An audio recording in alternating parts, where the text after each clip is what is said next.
Good evening. The 13th meeting of the 25th Council will come to order.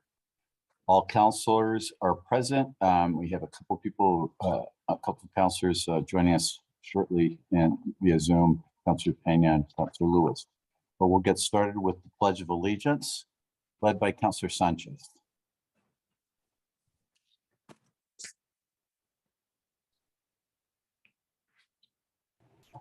I pledge allegiance to the flag of the United States of America and to the republic for which it stands, one nation, under God, indivisible, with liberty and justice for all. Thank you, Councilor. And we'll see, Councilor Bassan, would you like to read the pledge in Spanish? My pleasure. Juro fidelidad a la bandera de los Estados Unidos de América y a la república que representa una nación bajo Dios, indivisible, con libertad y justicia para todos. Thank you, councilors. As was noted in a press conference from our office last week, posted on our website and noted on our published council agenda, this meeting has special procedures and is being held via Zoom video conference. Members of the public, city staff, and the media have the ability to view this meeting live through 4 different platforms: GovTV on Comcast 16, the GovTV website, YouTube, and Zoom webinar. These live streams can be accessed from most smartphones, tablets, or computers. Also, this meeting is closed caption, and you may enable the closed captioning services on your television or device at this time. For those watching on the live stream, thank you for joining us. The video recording of this and all past council meetings will remain available for viewing at any time on the City Council's website. Council staff is available via telephone if members of the public need assistance finding the videos online. Please call 505-768-3100 for assistance during business hours, Monday through Friday, 8 to 5.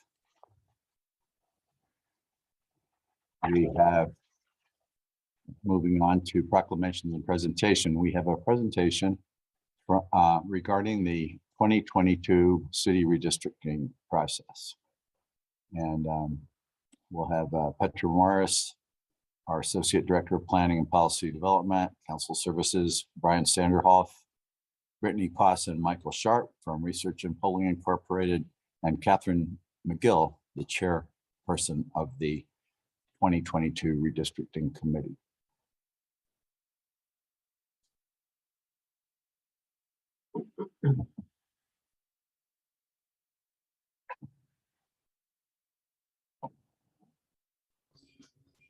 Ms. Morris. Oh, sorry. Good evening, councillors. We have with us this evening Research and Polling and Catherine McGill, Honourable Chair Lady of the Redistricting Committee. We have a brief presentation for all of you to help familiarise you with the work that the Redistricting Committee did over this past spring. There are 2 bills on the letter of introduction. There is an OC, which other communication, which is the report, which contains all 8 of the maps that the committee recommended for you to consider, plus all the data associated with those, and then the rating of those 8 maps as well by the committee, and as well as committee information. And then also on the letter of introduction is the ordinance. And that ordinance proposes is the bill that will make the changes to the council districts. It has an exhibit associated with it. It is concept A, which was the map that scored the highest. However, we do anticipate that this is something that you will want to consider all 8 of the maps that were recommended by the committee. And to see whether you want to revise concept A or amend it in some way. But that is for a future meeting. And so with that, I'll hand over to, I think, is Brittany going to go first, I think, to go over some of the concepts and statistical information that we've been working with this spring. Great, thank you, Petra. Good evening, counselors. I'm going to share my screen, have a really brief presentation. So my name is Brittany Poss. I'm the Director of Data and Analytics at Research and Polling, and we are providing the professional technical services for you all for this redistricting effort. Tonight, I want to give you a brief overview of the redistricting process in general and the specific challenges that are specific to Albuquerque as we think about the redistricting process. So in general, there are 5 principles of redistricting that we need to keep in mind through the process.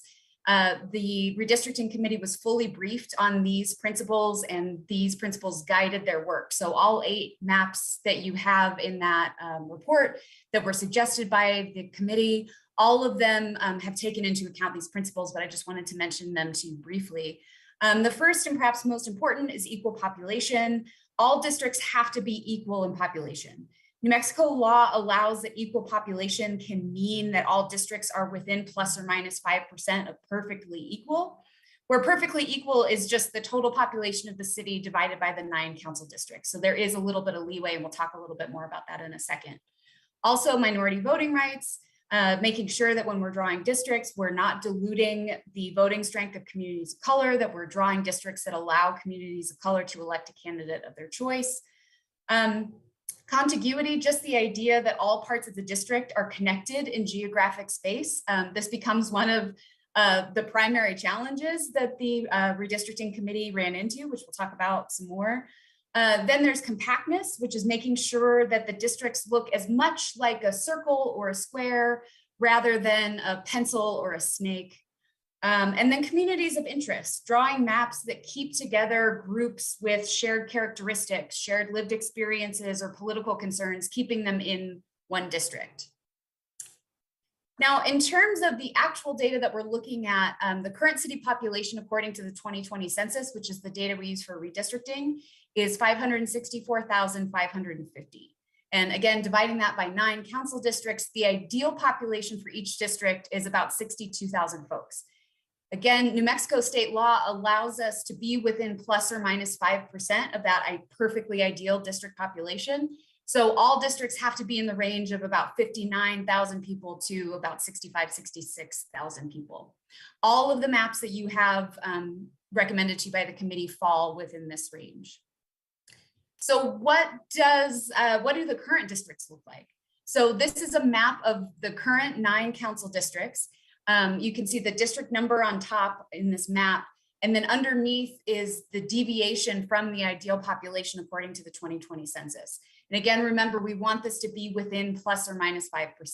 You can see the same data in the table in that 3rd column. That's the deviation from the ideal population.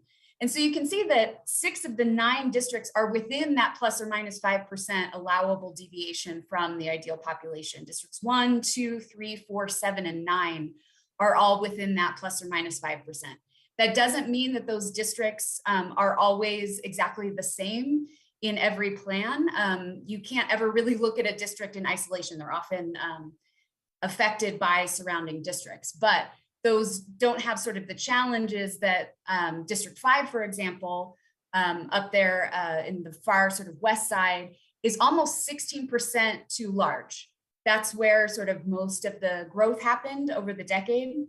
And so District 5 has to shrink and lose population. District 6 and District 8 are both too small. And so they will need to grow and gain some population. I do want to draw your attention to the biggest challenge that the committee faced as they were doing their work is the disproportionately high rates of growth on the west side versus the east side districts. So the 3 districts west of the river have a cumulative deviation of 23%. They have 23% of a council seat too many people. So there's about a quarter of a council seat too many people on the west side, and correspondingly about a quarter of a council seat too few people on the east side. And it just so happens that last redistricting cycle, there happened to be enough people on the west side to have 3 wholly contained west side districts. But this redistricting cycle, an east side district has to cross the river and take up some of that population. The other challenge that the committee ran into is that contiguity issue. So there really is a small amount of territory that connects, that's within the city limits, that connects the east side to the west side. And it's that sliver between Central and I-40, and then a little bit south of Central. So that's the only place that you can cross the river and keep contiguity. So those were sort of the biggest challenges that we sort of saw the committee run into. So just in general, as Petra said, the committee did a ton of work, a lot of public input and discussion, submitted 8 concepts for your consideration. You can adopt concepts as is, make adjustments or develop new concepts, but there is a statutory deadline to adopt a map by the end of this calendar year. And now I'll turn it over to the chairwoman, McGill, who did a great job shepherding this committee through the process. And we'll talk more about what that looked like.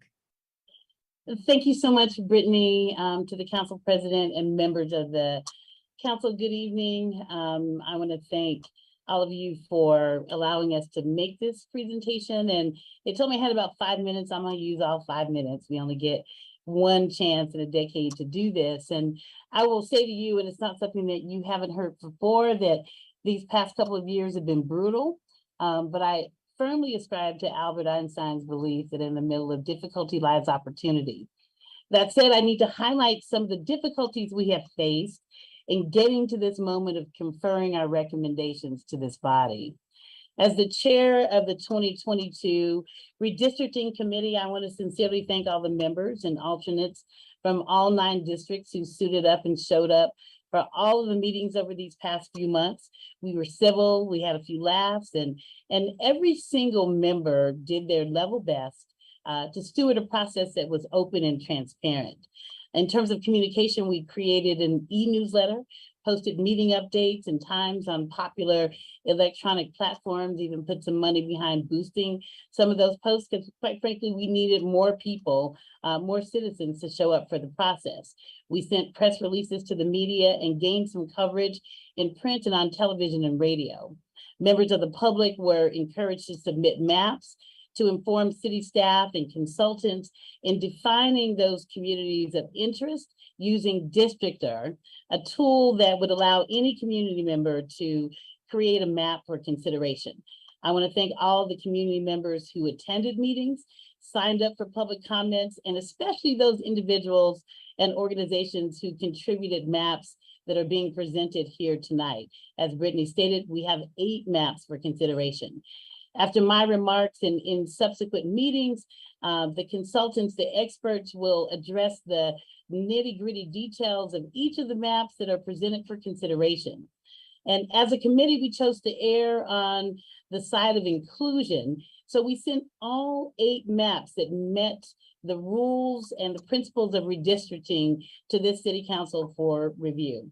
Our consultant experts are going to give you chapter and verse on the rules of redistricting and how these maps conform to those rules.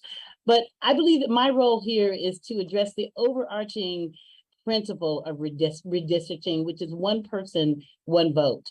This principle is sacrosanct, and it should entitle everyone, no matter their race, gender, or socioeconomic status, to equitable access to adequate representation and public resources.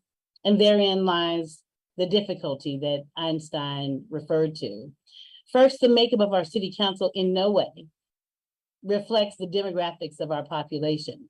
The mere color of one's skin, we know, does not guarantee adequate representation, but the historic disenfranchisement of communities of color in the United States, in New Mexico, and in Albuquerque is reflected in the ethnic makeup of this council. To that end, the committee has recommended that we have 3 majority Hispanic voting districts, and there are those who recommend that the number of majority Hispanic voting districts should be a total of 4. Second, there persists a conflict between West Side districts and the districts on the other side of the river. There was a great deal of discussion about where growth patterns in the city will be, how they're trending, and how these maps should reflect that growth. There have been recommendations that we create additional districts to accommodate these growth patterns. Third, there are districts that have suffered from long-term disinvestment. Selfishly, I will name District 6. I represent District 6 on the committee and have also been the chair And the International District, where I've lived and worked for more than 3 decades, has suffered from long-term disinvestment, as I said, and we included a social vulnerability index measure as a means to analyze some of the proposed maps, and the International District is an area that ranks high on the SVI index. Finally, districts that have higher socioeconomic status believe that they are quote unquote disadvantaged by their privilege and seek to maintain the status quo as they believe that this is the best possible choice for their constituencies. In the final analysis, all of these difficulties leave us with the opportunity and, quite frankly, the mandate to do better. In many ways, this redistricting process is perfunctory, is mandated by law. You have to come up with a map by the end of 2022. But the real change we need will occur when we redouble our efforts to ensure that every citizen understands and participates in the voting process. We have been conditioned to accept low voter turnouts of less than 35% of those who are eligible to vote, and we expressed satisfaction with only about 60% participation in the 2022 census. So we know that these numbers are not the real numbers. And your job as our elected officials is to avail yourselves of these brutal facts and these really hard decisions that you're going to have to make over the next couple of months, to dig deeper than the surface, to challenge the status quo, and to really provide the leadership to serve the citizens of Albuquerque in the way that we all deserve. We can't change what happened in 2020. As I mentioned, it's been a brutal and mean season, but we have the opportunity and we must prepare ourselves to do better in 2030. We have to start preparing now. And then for the duration of this process, we must remember, protect, and ensure that for every one person, there is one vote. And so with that, I want to send over these recommendations and ask the council to do the hard work. We have done the review and showed up in the way that I believe that you have asked us to do. And now we turn it over to you to do the rest of the work. I say to the citizenry that this process has not ended. This, in many ways, is the beginning of a new process where you have the opportunity to address the city council and to make your voice heard. And I encourage everyone to do so. Thank you. Thank you, Ms. McGill. I do see Councilor Davis has his hand up. Thank you, Mr. Chair. I don't want to belabor our meeting, but I wanted to say thank you to Chairwoman McGill and all the volunteers, because they were volunteers to do this. And I saw lots of the back and forth going on. And Kathy, I just want to say thank you. You really did a fantastic job this year chairing this and trying to navigate all those different opinions and maps and data and input sessions in this complicated climate. But I'm really impressed, Mr. Chair, that the work that they did, and we'll get a chance to look at this more in depth in a few weeks, but just really that there was a data-driven approach here. It wasn't just about, as I can see it, it really wasn't about just drawing the lines to count the number of bodies, but really took a social equity approach to this, looking at demographics we heard about, like poverty, disinvestment, ethnicity, and needs and representation. I've said this before, and I'm going to continue to say it in our meetings in the next few weeks. It always stands out to me that the 7 members of the city council, or the majority of the members of the city council on the east side of the river represent 2/3 of our city, but we're overwhelmingly white when the overwhelming majority of many of our districts or neighborhoods are not. And I think we have an opportunity to really look at how we've drawn lines in the past in a way that continue that and maybe open up lines to let other people step up and add their voice. So I appreciate Chairwoman McGill. Y'all did a really fantastic job of bringing data to this question and giving us a lot of options. So thank you. And please extend that to all those volunteers. Will do. Thank you.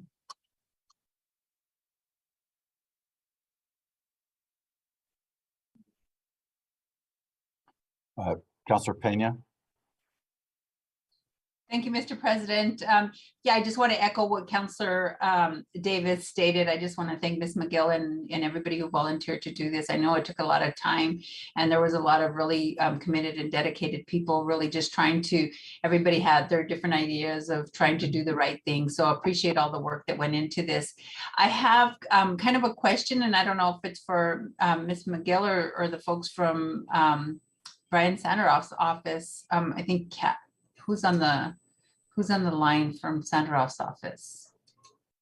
That's me, Councilor Pena. Oh, hi, Brittany. I can't see all of the people on the, so anyway, so my question is that I know that, there was, as Ms. McGill stated it, and I think you stated it as part of your presentation, is the crossing of the river. I mean, I've been, volunteering in the community and then obviously being elected into office. And the only place that we could ever really take from is from, Central and Coors. What would it take for us to go to, I guess, change state statute, or what would it be in order to be able to identify other crossings? Because I know it's about the contiguity of the lines, and the only place, because it's county on Montano, it's county on Paseo, it's county on Alameda, so how, because for me, just being from this district, it's been over the years going through a few of the redistricting processes. It's difficult to see that, when we're talking about equity and communities of color, is that when it's too much or too little population, we either go across or then they just kind of take a little nibble out of what tends to be communities of color. And I know from the last redistricting, when we had a representative Councillor Benton who was there, I know it was I shouldn't say it was a challenge for him, but I know it was hard sometimes, because there are so many needs and he had so many different neighborhoods that it was always harder, it felt, for voices in some of the communities to get heard. So I just really would like to know what we could do as a council to look at having other river crossings moving forward. And Mr. President, Councilor Pena, that's a great question, and it's something that the committee really wrestled with.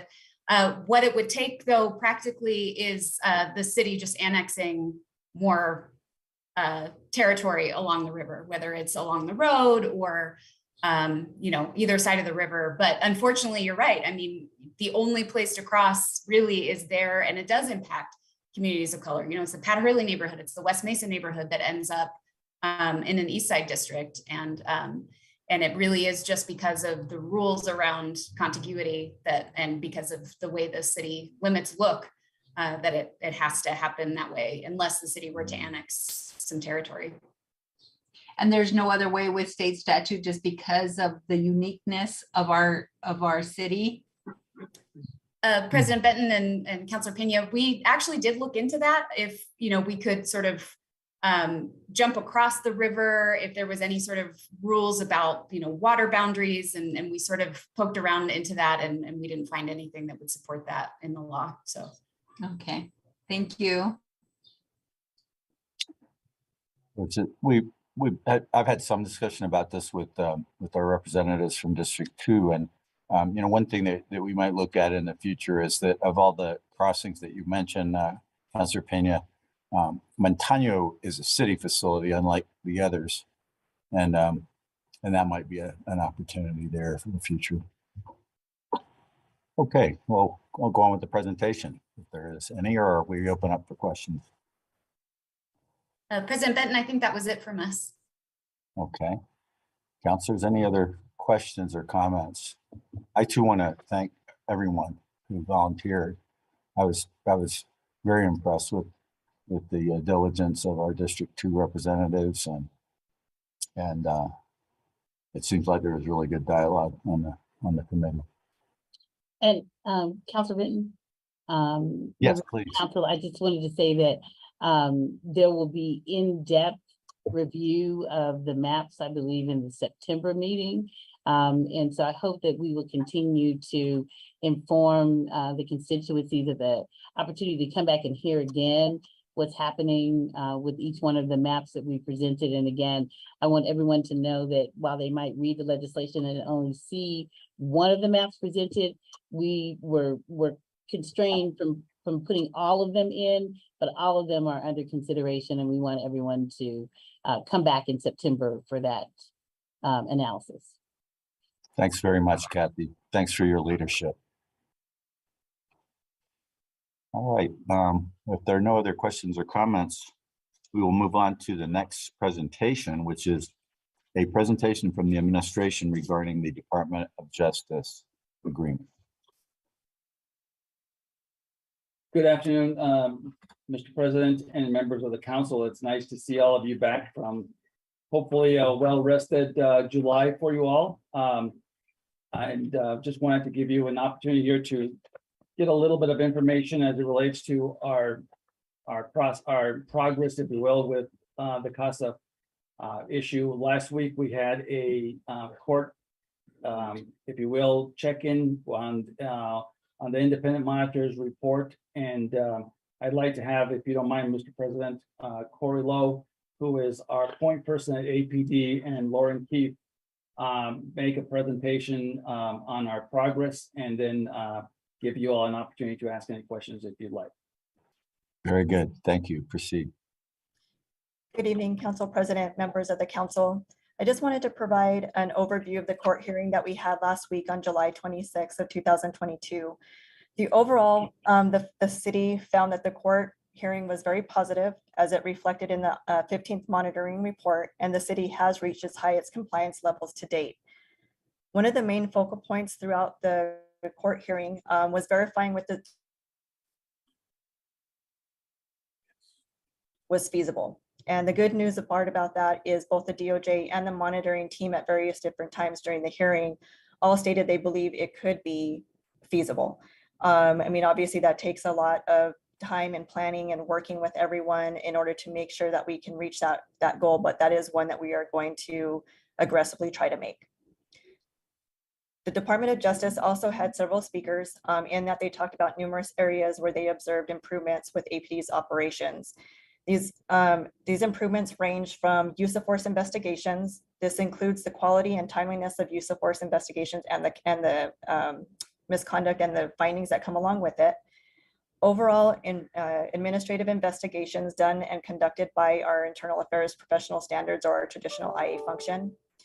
They also talked about the improvements of use of progressive discipline, and the discipline process overall has been more consistent, and they are cautiously optimistic, but thinking that it'll continue as it moves forward.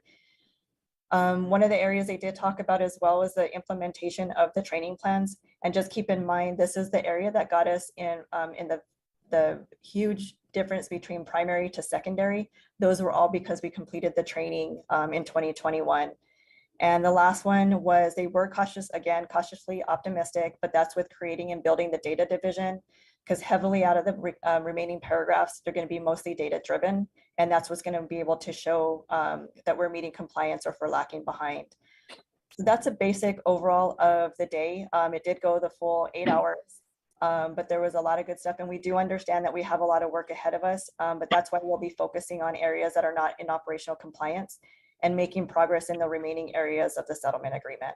So with that, I would stand for questions if you have any, sir.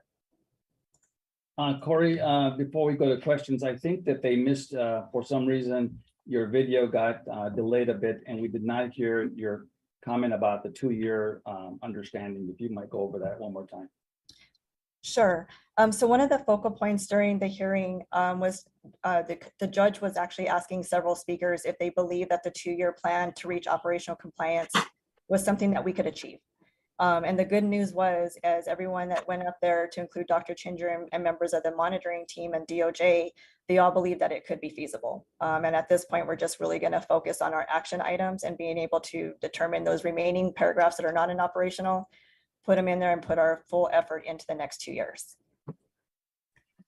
And Mr. President and members of the council, I just want to again reiterate that the presentation was well received by all parties at the table. I want to also just commend the department for their work. This report was a far much better report than we've gotten. And as you all know, we've been at this effort for almost 8 years now. And so the next reports are going to be crucial. And I think that we're headed in the right direction. So with that, I know you all have read probably what was on the paper last week, et cetera, and heard off and on comments. So we'll open it up for any questions you might have on this issue. Councilors, any questions?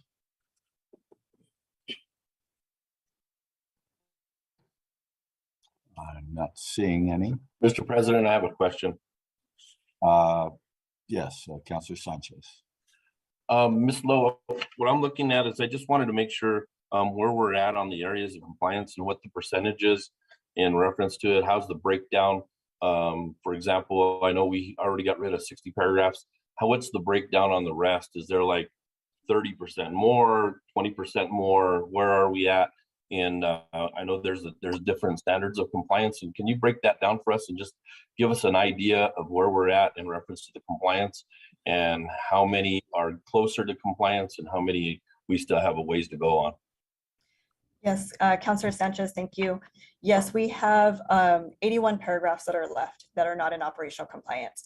So at 70%, that gives us those 79, because we have 2 that are actually in primary still. Those will go into secondary by the end of this year. So that'll be reflected in IMR 17. And those areas mostly range in the ones that are outstanding. The vast majority obviously range in use of force and the investigations of those. So yes, we do have 30% still to go in the next 2 years. Thank you, Ms. Lowe. Mr. President, thank you.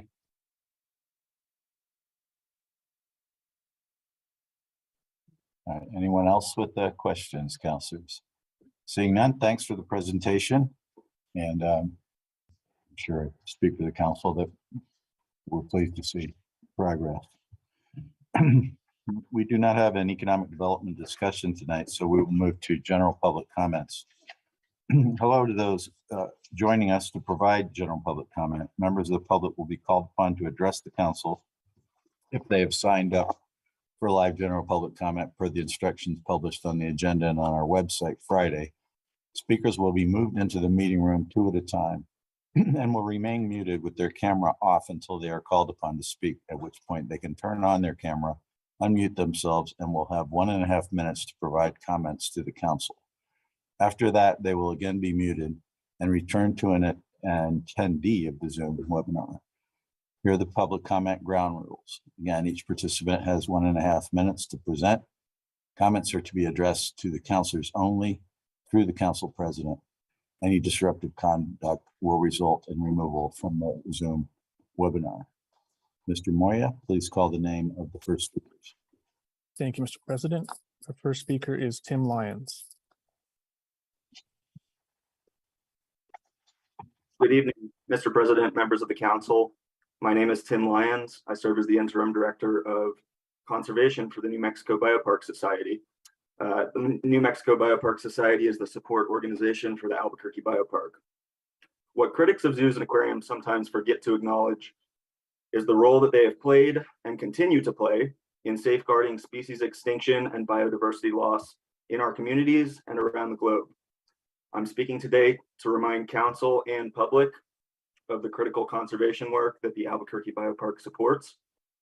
These are efforts that would not be possible without consistent funding streams provided by zoos and aquariums. I suspect that many in attendance have heard recent news that the Migratory Monarch was recently assessed as endangered on the IUCN Red List.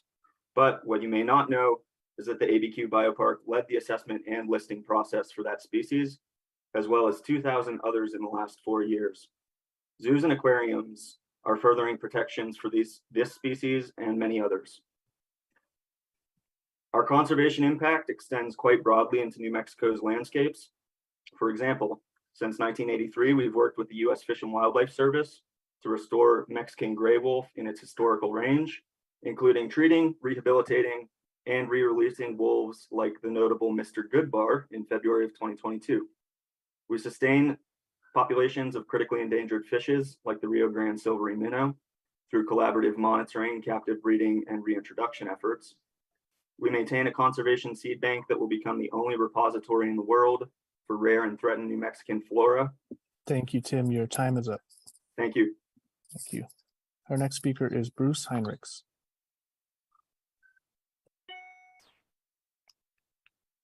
Mr. President, members of the council, my name is Bruce Heinrichs. I am a retired physician and have been a volunteer docent at the zoo since 2013. I currently serve as president of the board of directors of the New Mexico Biopark Society and have been appointed to the Mayor's Advisory Board for the Albuquerque Biopark. I live in District 7 and in one of your constituents, Councilor Feeblecorn. My understanding is that while not a fan of zoos, Ms. Feeblecorn, you have said that if we're going to have a zoo, let's make the best zoo possible. We can agree on that. I appreciate how important it is to keep close watch on things. Accountability is crucial.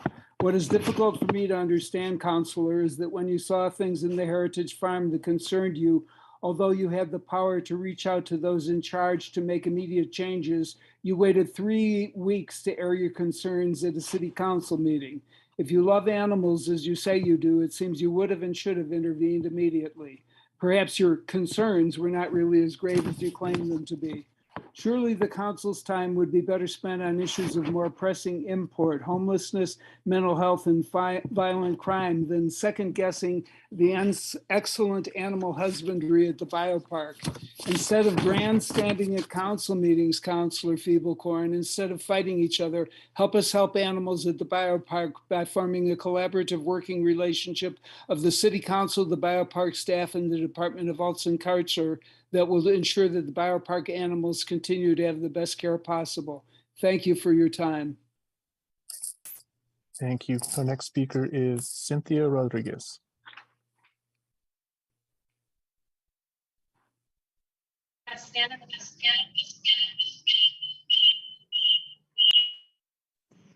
Hi, my name is Cynthia Rodriguez.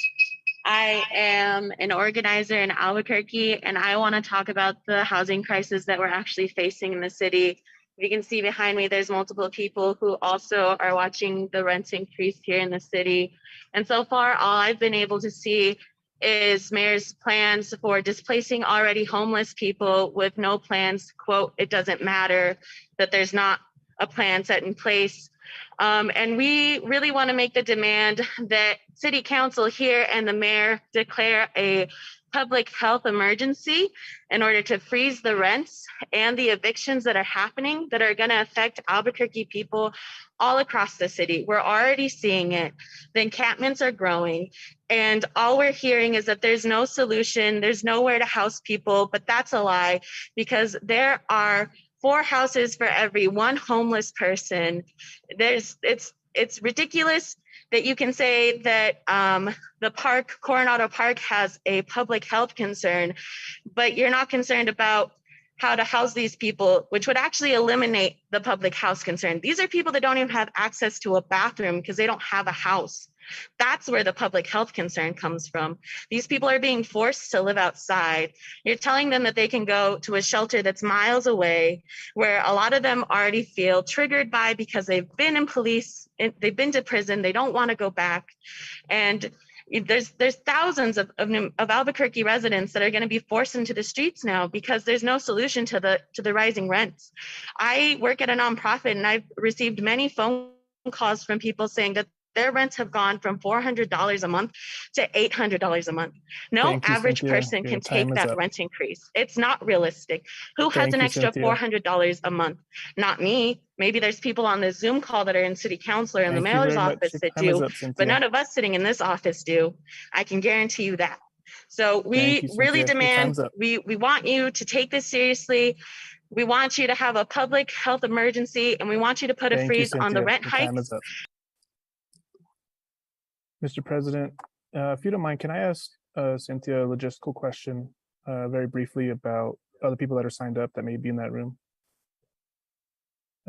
Cynthia Rodriguez, I know you have a large meeting room there. Are there other people that sign up to speak in that room with you? And will they be using your device, or are they going to sign in on their own devices?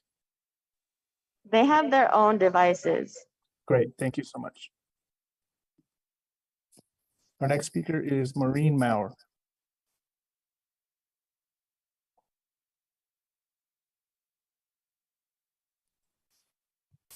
Can you hear me? Yes, please proceed. Okay.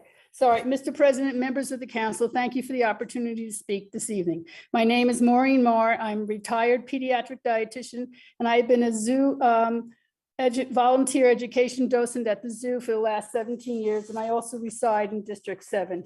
I've witnessed firsthand the incredible positive impact that this facility has on youth and adults alike. Zoos give people the unique opportunity to see animals in person up close, to watch them, realize how alike we are in many ways, and to understand and to appreciate them. With 16% of New Mexico's population living at or below the poverty level, it's projected that just 1 in 10 of all New Mexicans will ever have the opportunity to travel outside of the United States. So the Albuquerque Biopark is the only place in the community where families and youth can come to learn about animals from all over the world, to get immersive experiences, to grow in their knowledge, not only of animal well-being, but also their ability to conserve locally.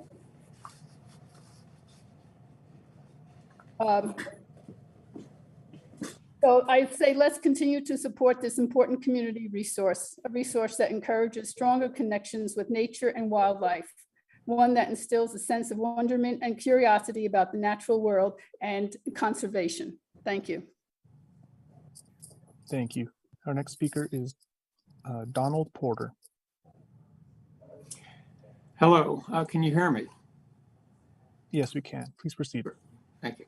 President Benton, distinguished members of the council, my name is Donald Porter. I'm a docent at the Albuquerque Biopark and also a member of the Biopark's Animal Welfare Committee, which exists to ensure our animals get the best care.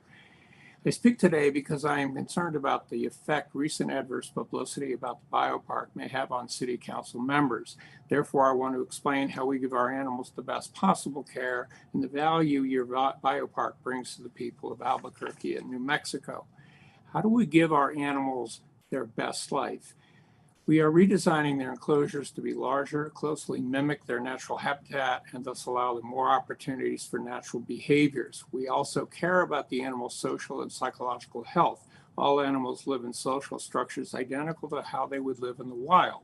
Furthermore, they have the freedom to choose to be either outside on display or inside out of public view. The Animal Welfare Committee exists to address concerns about the care and welfare of all of the animals in our facility. Anyone can anonymously submit a concern to the committee. If our investigation reveals a problem, we fix it. Implementing best practices is a goal shared by everyone at the zoo. The Albuquerque Biopark is an accredited member of the Association of Zoos and Aquariums. We have always passed their 5-year inspections, which proves our facility operates in compliance with their very rigorous standards of animal husbandry. We also participate in many species survival plans that control the care and breeding of our endangered species. So how do we measure our success? Well, one is that our endangered species breeding programs are very successful. Thank you, Donald. Thank you. Our next speaker is Anna Desonier.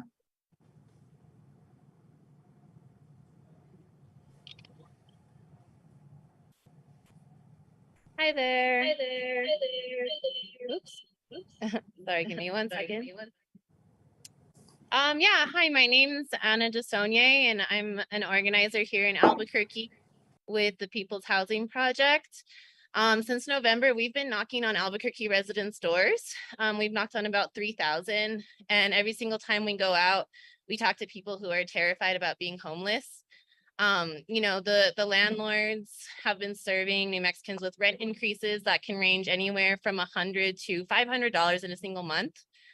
You know, many people we talk to, they just burst into tears, sharing their housing hardships with us, especially our elders who are on fixed incomes. So, you know, after long hours on the streets of Albuquerque, speaking with residents about, you know, what issues they're facing, we would like to urge the council to freeze rents and stop evictions. The lives of Albuquerque residents quite literally depend on it. Most renters in New Mexico are housing insecure, and this pandemic has made a housing crisis into a full-blown public health emergency. During the pandemic, landlords were taking advantage of the situation. They were raising rents and illegally evicting hundreds of New Mexicans. And as a result, homelessness has risen. We believe that affordable housing and the homeless crisis are not separate issues. They are the same emergency, and we need immediate action. If you don't want this emergency to intensify, the city of Albuquerque really needs this council to declare a public health emergency, freeze rent prices, stop all the evictions, and pass a citywide rent control ordinance immediately. Thank you. Thank you. Our next speaker is Morgan Hobson.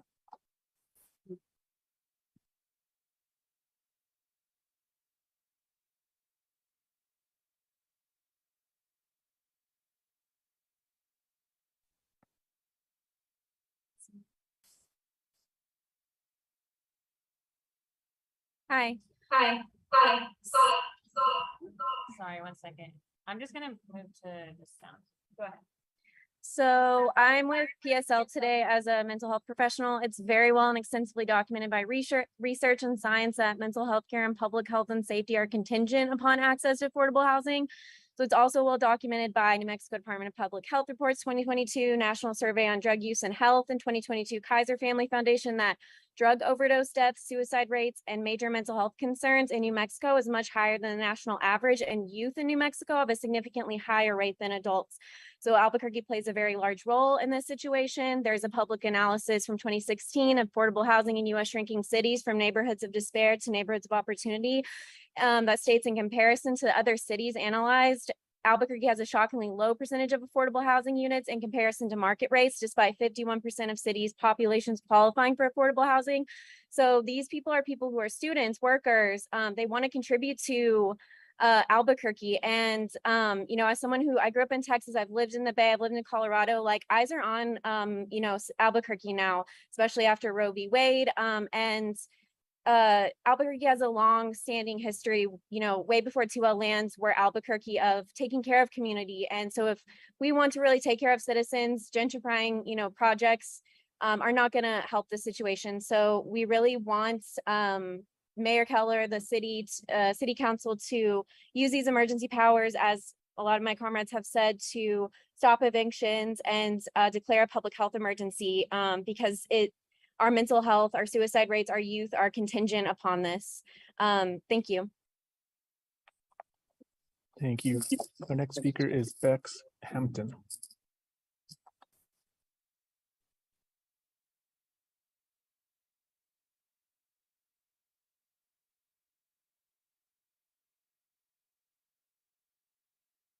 Oh, okay.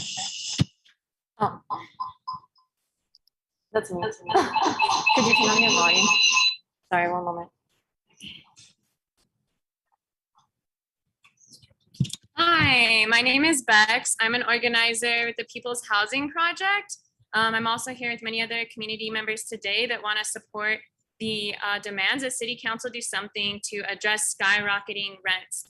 For us, we believe that skyrocketing rents is a public health crisis because it's forcing more homelessness, which causes a greater risk of death from exposure, from illness, substance abuse, and violence on the streets. So we're demanding, you know, that housing become a guaranteed right, and that's a big ask. But right now, what the City Council and the mayor could do is use their emergency powers to declare a public health emergency. Ultimately, we do want rent control, a policy that could limit how much landlords could charge for rent, so that those of us who are from here and grew up here, and those of us who want to move to Albuquerque and live here, can actually afford to live here without being stressed out about not being able to pay rent, and about you know, having to choose between like food and clothes and, you know, your basic human right housing. So today, you know, we just really ask the City Council take into consideration how public funds are used, stop using public funds to give to developers like Titan that build unaffordable housing, and start using it to make sure that every single person in Albuquerque has a place to live. Thank you. Thank you. Our next speaker is Laurice Chappell.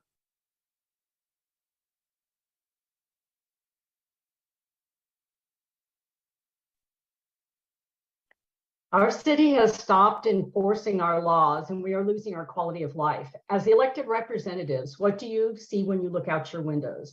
Do you see the drunks and addicts, encampments and trash they leave behind, shoplifting going unchallenged, theft, drugs, addicts at the bus stops, beggars on every corner, and boarded up businesses? If that is not what you see, go to your constituents' windows and look out those. Look out their home window and see the encampments, fighting, trash, condoms, needles everywhere. Police will not be sent. Look out their car windows and see the vagrants at the stores they no longer feel comfortable shopping at, the shoplifters walking out of Home Depot with boxes of goods unchallenged, the addicts at the bus stops and the alleys. Watch the professional criminals breaking into cars, houses, stealing U-Hauls, and robbing small businesses. No police will be sent. Go to your constituents' businesses and look out those windows. See the feces at the side of the building they have to clean up. Homeless sleeping at the door they'll have to move on, hoping for no weapons. The tagging, the electric box with no copper wire, cars with busted windows and no catalytic converters. Look more closely and you'll see the other boarded up small businesses, the backbone of our community. The 99% get virtually no protection against the lawlessness of the 1%.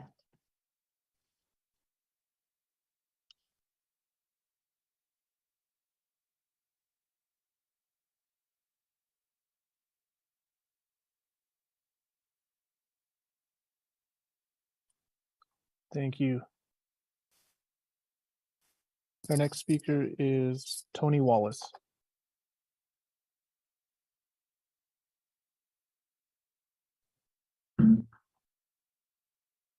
Hello.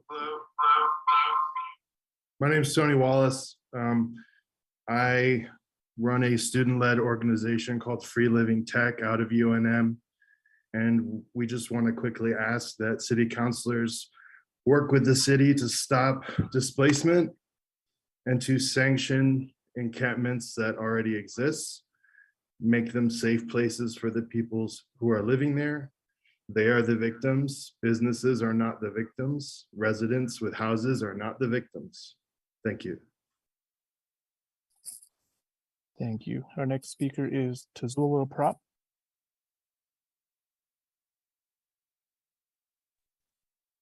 Hi, I'm Dr. Tsula Prop, a transgender visiting faculty member here at UNM studying quantum physics. But today I am not here to talk to you about quantum physics. I am here to talk to you about the housing crisis. I moved here from the Eugene, Oregon, which has the most unhoused community members per capita in the United States. And there I saw a lot of things done poorly. I saw how the sweeps of the camps, how the demolitions of these camps created animosity between the city and the unhoused community, and it led to an increase in preventable drug overdoses and sex trafficking. I also saw how accessible services can build connections between the community, the unhoused community and the housed community, and create a space that's safer for everyone to ask for help when they need it. If you don't feel comfortable going to the police, who are you going to go to?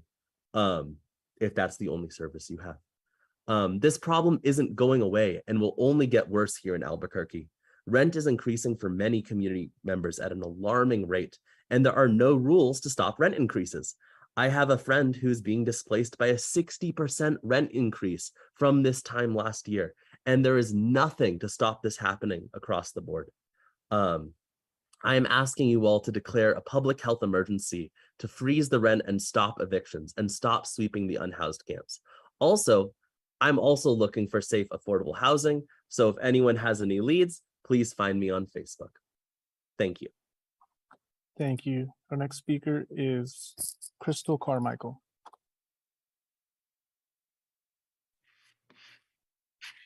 Hi, my name is Crystal Carmichael, and Brett Rosnew was my family. Brett was a son, a brother, a cousin, a friend to many.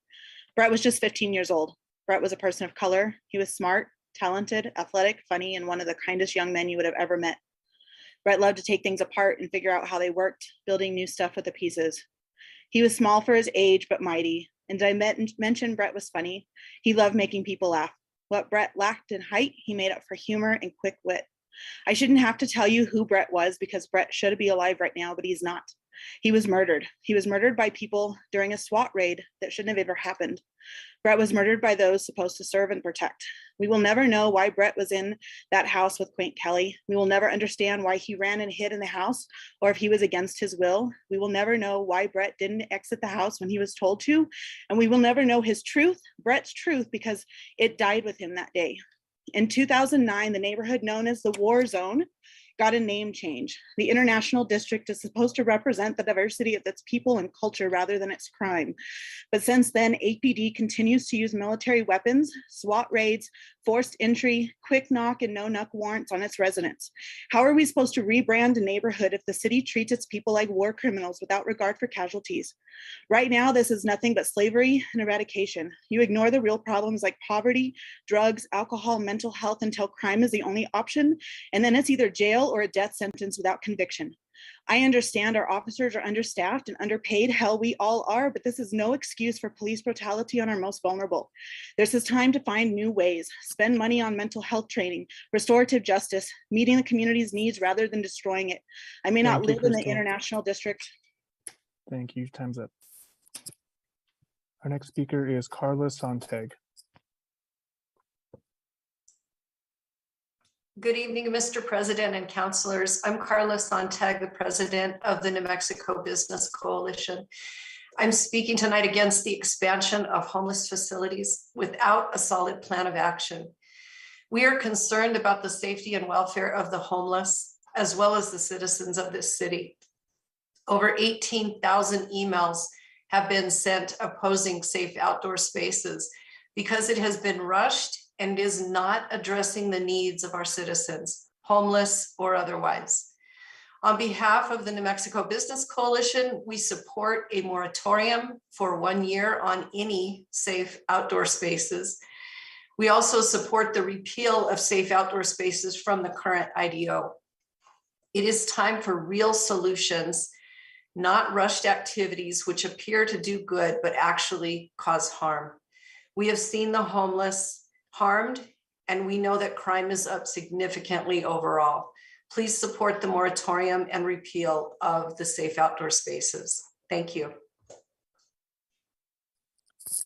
Thank you. Our next speaker is Jennifer Merriman.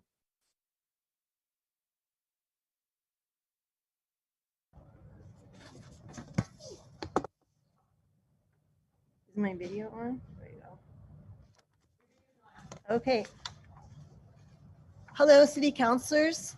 I'm calling that instead of policing our homeless, we consider policing our landlords. I stand here speaking on behalf of those who can't join public comment. I speak to those who will stand witness to the horrible conditions I've seen knocking on hundreds of doors, talking to the residents, and now I have you stand witness to the Avilar family who wake up at 4:30 a.m., load up their car and go to the closest gas station to use the restrooms and wash up for school.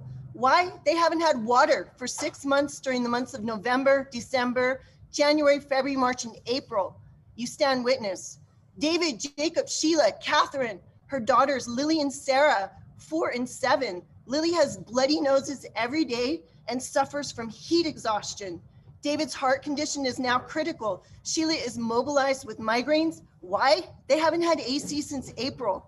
The beginning of July, they haven't had electricity for 3 weeks. John, Natalie, Susan, Roy, they've moved out because of the constant pressure of signing long-term leases. They're unable to pay the extra $200 per month fee. And the $800 increase that Natalie and Susan each separately, their households face from an increase from their 2 bedrooms, $800 a month, literally. $200, Roy couldn't do it in his single bedroom and had to move out. Cece can't go out to her car at night and her children aren't allowed to play outside due to zero security.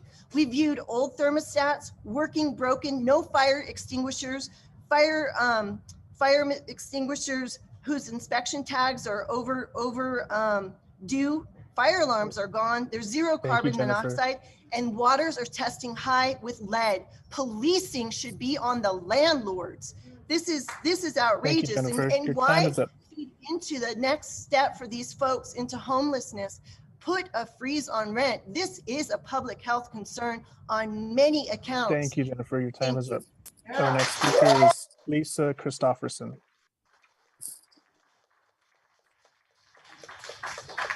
Hello, thank you so much, councilors. My name is Lisa Christopherson. I live off of 98th Street in Rio Bravo in District 3. Councilor Pena represents me. I'm here today because of the murder of 15-year-old Brett Rosnaw and the destruction of the Coleman home by use of force actions by APD SWAT in the early hours of July 7th. I ask you all to fully 100%, not 50% of what is needed as now, to fund ACS so they can operate 24/7, 24 hours a day, 7 days a week, and be fully staffed. Taking money from the ACS budget, as I understand as what has happened, to give to other programs sends the message that to me and to those I organize with, that ACS was a performative and temporary program during an election year of 2020. Limiting ACS to not be able to go to situations involving mental health crisis where there are weapons actually defeats the purpose of not having APD shoot and kill us. My current understanding is that what was promised to Burqueños for ACS is not what we have currently, and I may have that incorrect, and I'm happy to gain more knowledge about that. You can fix this. Use monies from APD budget to avoid more civil case settlements down the road. It's taxpayer money. Second thing I'd like to ask is that there be a moratorium on the over-policing in the International District until the state's AG office completes the investigation of July 7th. How will future situations involving APD avoid fatalities and civil rights violations if we don't know what could have been avoided or what needs to be fixed within APD SOPs, their policies, the warrant seeking process, etc.? There are other major cities, including LA and Chicago, that have major restrictions on the use of forced entry. And so APD should be able to follow those as well. Albuquerque can do better. Do not be complicit, councilors, please, to city-sanctioned brutalization and murders by cops. Please be part of the solutions. We are begging you to please stop killing us. Thank you. Thank you. Our next speaker is Maureen Maurer.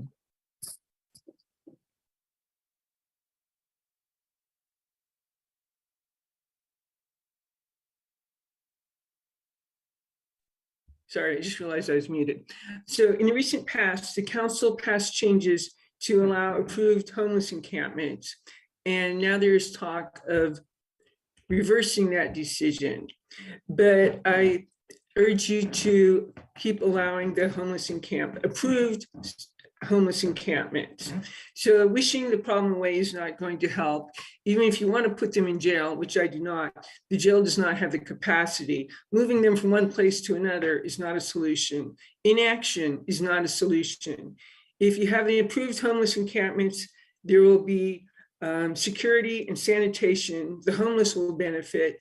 The homeless will be less visible, less trespassing, less human waste, less trash all around, and the larger community will benefit. So the approved encampments are a win-win for everybody, and I urge you not to reverse your decision. Thank you. Thank you. Our next speaker is Jose Enriquez.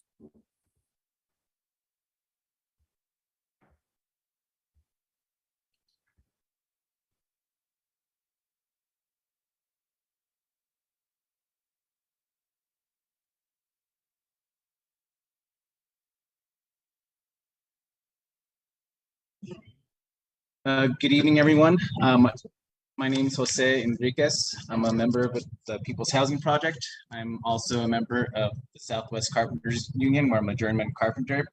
And on the job site, one of the biggest talks while we're working, during lunch, during our breaks, is the rising prices of everything, of food, gas, and especially rents. And a lot of people that I work with, even though we're in a union and have a good union job, are really concerned about the increases prices of everything. And what's even more difficult is apprentices actually make, when they start off, make half of what I make as a journeyman carpenter. So times are really tough for a lot of workers. And although I don't expect the city council to do much about in terms of food and gas, what I would like to see from the city council is make housing more affordable. And they could do that by, number one, declare public health crisis. It's important to have housing so people have a place to shower and wash their clothes. This helps stop illnesses. Also, construction workers handle a lot of chemicals and a lot of dust like silica, which is a health hazard, and it's something we don't want to bring home to our families. Stop rent hikes. Again, I don't expect you all to stop food prices or the gas price increase, but if you could help with rents, it could help a lot of families save money and maybe even try to buy a home for their families one day. 3, stop all evictions, even though times are booming. Thank you. People do get Time is injured. up. Thank you. Julia, if I may interrupt just a second. I appreciate everyone that is speaking with regard to housing affordability and evictions and the rapid rise in rents. And we had a request from the city attorney's office for them to speak to the legal implications of what the city can and cannot do. So turn it over to the city attorney, Ms. Keith. Councilor Benton, members of the council, thank you. And I appreciate the chance to speak on this. And I've heard the speakers and I understand their arguments. However, currently local government are not allowed to enact rent control ordinances pursuant to a state statute. So only the state legislature could enact that kind of legislation, the kind of legislation that the speakers today have been describing. Thank you, Ms. Keefe, for that clarification. And just for the public to understand, I mean, this council has, I believe, tripled in the last budget the amount of housing vouchers that were originally proposed by the administration going forward. And we've also, believe, doubled or tripled the somewhere in between that the amount of funding available in the Workforce Housing Trust Fund, which is for the development of affordable housing and for land banking and things of that sort for affordable housing. I think it's I've not seen a council that has been as supportive for solving the housing crisis as this one. But that doesn't mean there's not a whole lot more we need to do. But I thought it was important that we have that clarification. So thank you, Ms. Keefe. We'll proceed. Thank you, Mr. President. Our next speaker is Rosemary Blanchard. Real quick. Councilor Benton. Yes. Councilor Benton, hi, I'm Carol Pierce here, Director of Family and Community Services. I also just wanted to tag on, definitely listening to the concerns voiced by the community. Heard the comments about people without running water or electricity. I do want to really encourage people to go to the city's health and social service centers. There are resources to help people with utilities in those kinds of situations. So I did want to make sure people were aware of that resource. Thank you, Director. Okay. Ms. Blank. May I start now? Okay, thank you very much. And I hope you can hear me. Yes. Okay. Thank you, Council President Benton and members of the City Council. My name is Rosemary Blanchard. I am a resident of District 2 who worships at Albuquerque Friends Meeting in the Wells Park neighborhood and lives in the near North Valley neighborhood. I'm very concerned both for the well-being of the unhoused neighbors who rely on Coronado Park and often seek a little water, snacks, and shade from Albuquerque Friends, and for the surrounding neighborhoods, where only a few city parks provide child-friendly open spaces for family. The closure of Coronado Park without any real plan for the unhoused persons camping there is a bad idea all around. I fear that many unhoused persons currently living in Coronado Park who are not ready or able to be moved to the West Side shelter will be put at greater risk, and the surrounding neighborhoods will see an upsurge of unhoused people camping in even less appropriate places, sidewalks, parking lots, driveways, child-friendly parks, etc. Anytime those with greater security in a community prepare to treat their less secure neighbors in ways that are inhumane and abusive, the quality of life in the whole community suffers. Habits of disregard for the least of these become ingrained in the standard operating procedures of our social and political institutions. And eventually we all are at risk that disregard when and if we fall on difficult circumstances. I'm a supporter of public policies grounded in universal respect for human rights, not merely as a matter of charity or compassion, but because I honestly believe that societies that respect the humanity of all their members perform better for everybody. I urge you to take up this matter and direct the mayor's office not to act precipitously until the city has a genuine plan, respectful of all, for the Coronado Park situation. Thank you. Thank you very much. Our next speaker is Jody Lopez Peacock.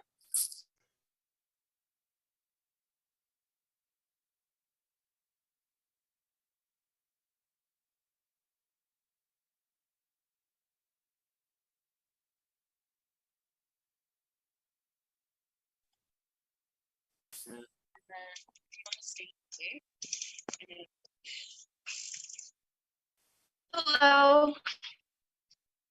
My name is Jody. I just want to ask the council to really ask yourself, please, what is leadership to me? To me, leadership is a responsibility, a stewardship for the community. This community, there are people suffering. There are people without. I ask you to do everything in your power to ensure that everyone has access to safe and affordable housing. I ask you to please declare a public health emergency and reach to the bottom of the barrel for everything that you can do. If that's taking care of the vouchers for people, reaching out to the next level, everything that you can do, please take that leadership with the weight that it carries. That's all. Thank you.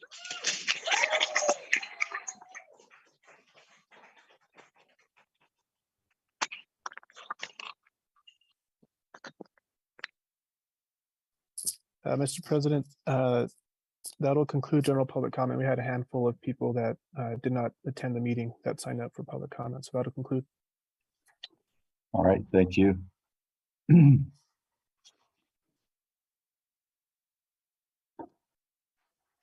we'll move on now to question and answer for the administration. Councilors, questions for the administration. Councilor Sanchez. Thank you, Mr. President. My question is for Ms. Ruiz Angel in reference to ACS.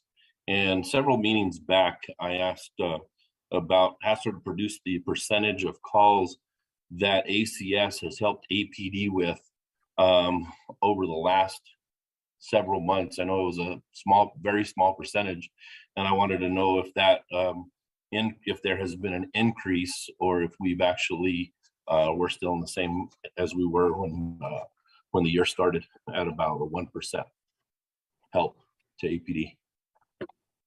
Thank you, Councilor, Council President, Council members. Over the past several months, ACS has been diverting around 3% of APD's weekly call volume. This does not figure in all of ACS calls for services, just what we divert from APD. So the numbers are rising pretty quickly, actually. So we're really proud of what we've accomplished so far.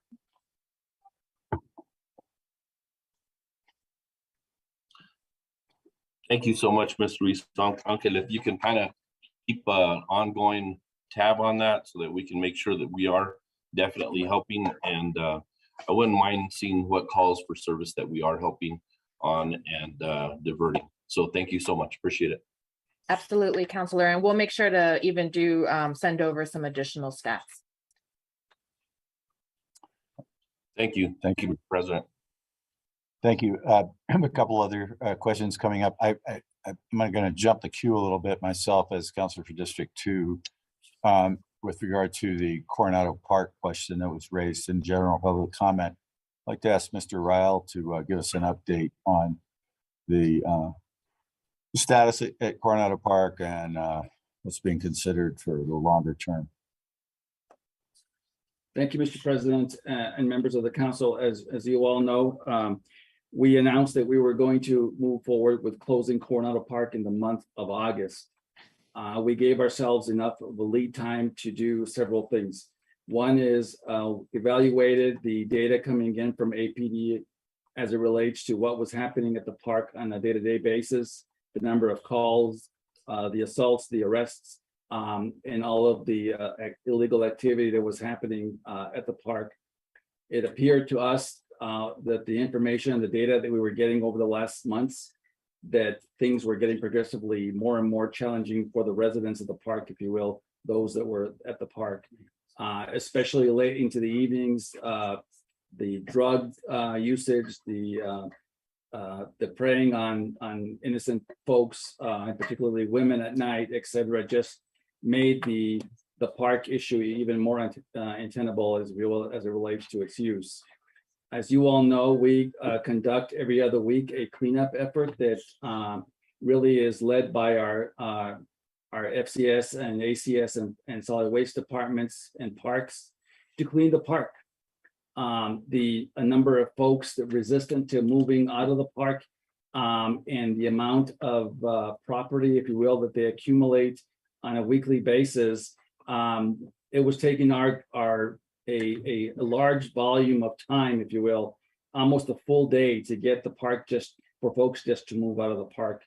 And then the issue associated with safety in the park as it relates to the trees that are there. Most of the trees in the park now, if they're not dead, they're pretty close to dying just because of the constant, if you will, use by the folks that were at the park. So the concern became even more apparent that if a windstorm came up, et cetera, that some of those trees could easily fall and hurt some other folks. So the point simply was just to give you a perspective. We needed to do something and do something in a very direct manner. We decided that we needed to close the park. The current use of the park was not obviously good for the residents of the park and the neighborhood. I've directed Family and Community Services along with ACS to do an intense, if you will, outreach to residents of the park. That outreach effort started a couple of weeks ago and will continue for the next 2 or 3 weeks, ensuring that we are talking to every single resident in the park, giving them the opportunities to avail themselves to go to the West Side facility or to go to any of the nonprofit facilities in the area that have space and beds available, and offering any level of services to include the opportunities for housing. And I have with me this evening, Director Pierce, who will talk a little bit about that. So the idea here, councilors, is to do an intensive outreach to provide as much support and if you will, services as possible, with an eye towards closing the park this month. The question then becomes is, what do we do with the park once we have closed it? And as the mayor has said publicly, and I will reiterate, look, all the options are on the table for us to review the park. Certainly it's a neighborhood park that was basically now is completely offline because they're not neighborhood residents that are using the park. We are looking at the options, whether or not we make it into some type of an urban park, for example. We know that there is a need for the Albuquerque Fire Department to potentially expand their fire station that's by the park. And that could be another opportunity, or quite frankly, any other use that may present itself as we do an evaluation. But it is clear that the park as it currently was being utilized is just not safe. And the numbers bear it out from the police department, et cetera. So we are moving forward. We will obviously keep the neighborhoods informed as we move forward. Our intent here is we realize that not everyone's going to want to go to a shelter. Not everyone's going to want to go into or take avail themselves of any of the services, but we're going to continue to work in that direction. I've asked APD and our city security department through our general services department to increase their work along the corridors, if you will, of the Wells Park area. Obviously, as the park closes, folks are going to move in different directions. And we're going to continue to support the community as best we can with folks being out there and our ACS department really providing some street to block to block service, if you will, with folks as we always have been. But I want to turn it over to Mr. President, to Carolyn, because she has some data just in terms of what's been happening here in the last few days of this announcement. Thank you, Councillor Benton and councillors. Today was one of our intensive outreach. Many of us were out there all morning at Coronado. And I do want to thank the councillors that have gone out to Coronado Park with us before. That's been on a cleanup day just to see how this process. So today was not part of the regular cleanup. It was really this intensive outreach. So this was done with Albuquerque Community Safety. It was done with Street Connect, First Nations, Animal Welfare, the Coalition to End Homelessness, and FCS team. So overall, our mission today, people are aware the park is going to be closing. We took our survey as well as the VASPDAT, that's the risk assessment to get people on the housing list.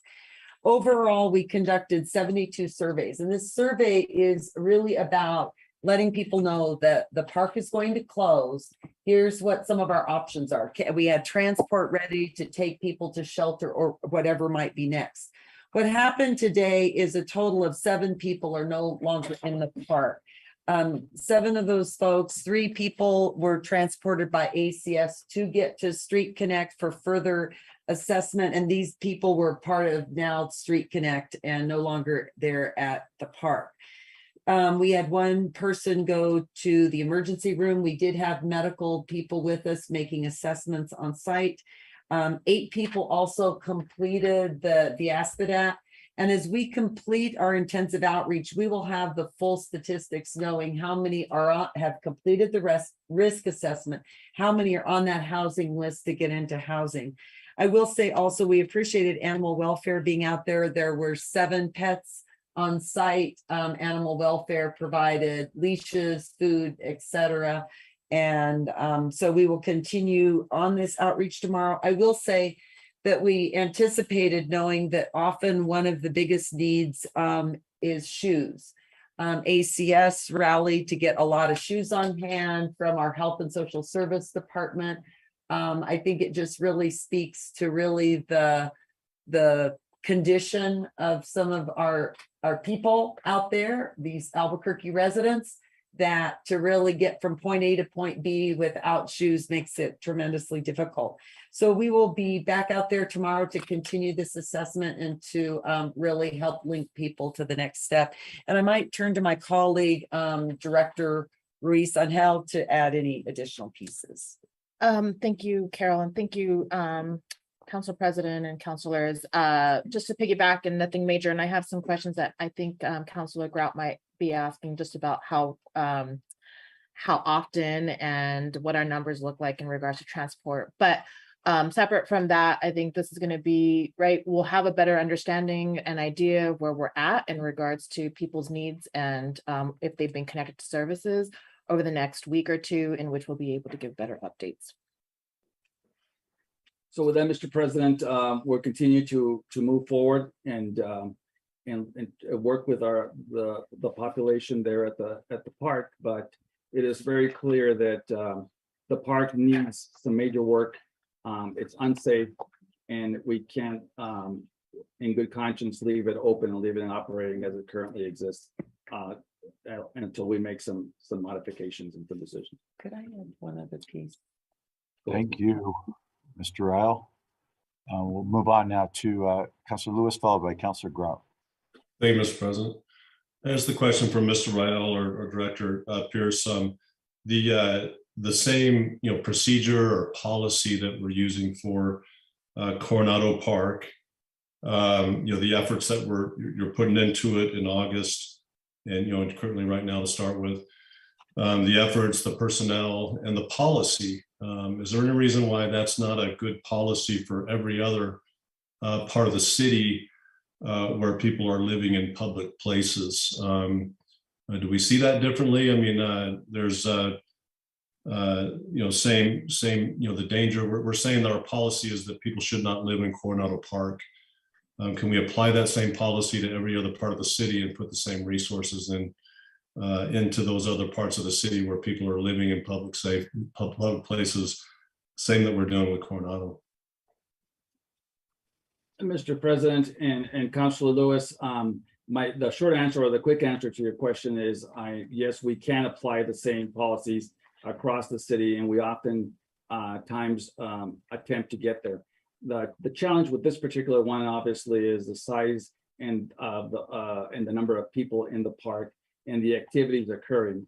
Not to say that there are pockets throughout the city that we know that there are a lot of folks that gather, whether they're under the interstates or whether they're in other areas of the city that we become aware of either through your all staff efforts in reaching us or neighborhoods, et cetera. So we are basically looking at moving as quickly as we can with this particular problem because of the size of the facility. But if there are other areas in the city where we believe that the sizes are comparable and the issues are intense, we certainly want to know about them, and we certainly would like to see what we can do to enforce those policies. Well, thank you, and I'd hope we'd see it.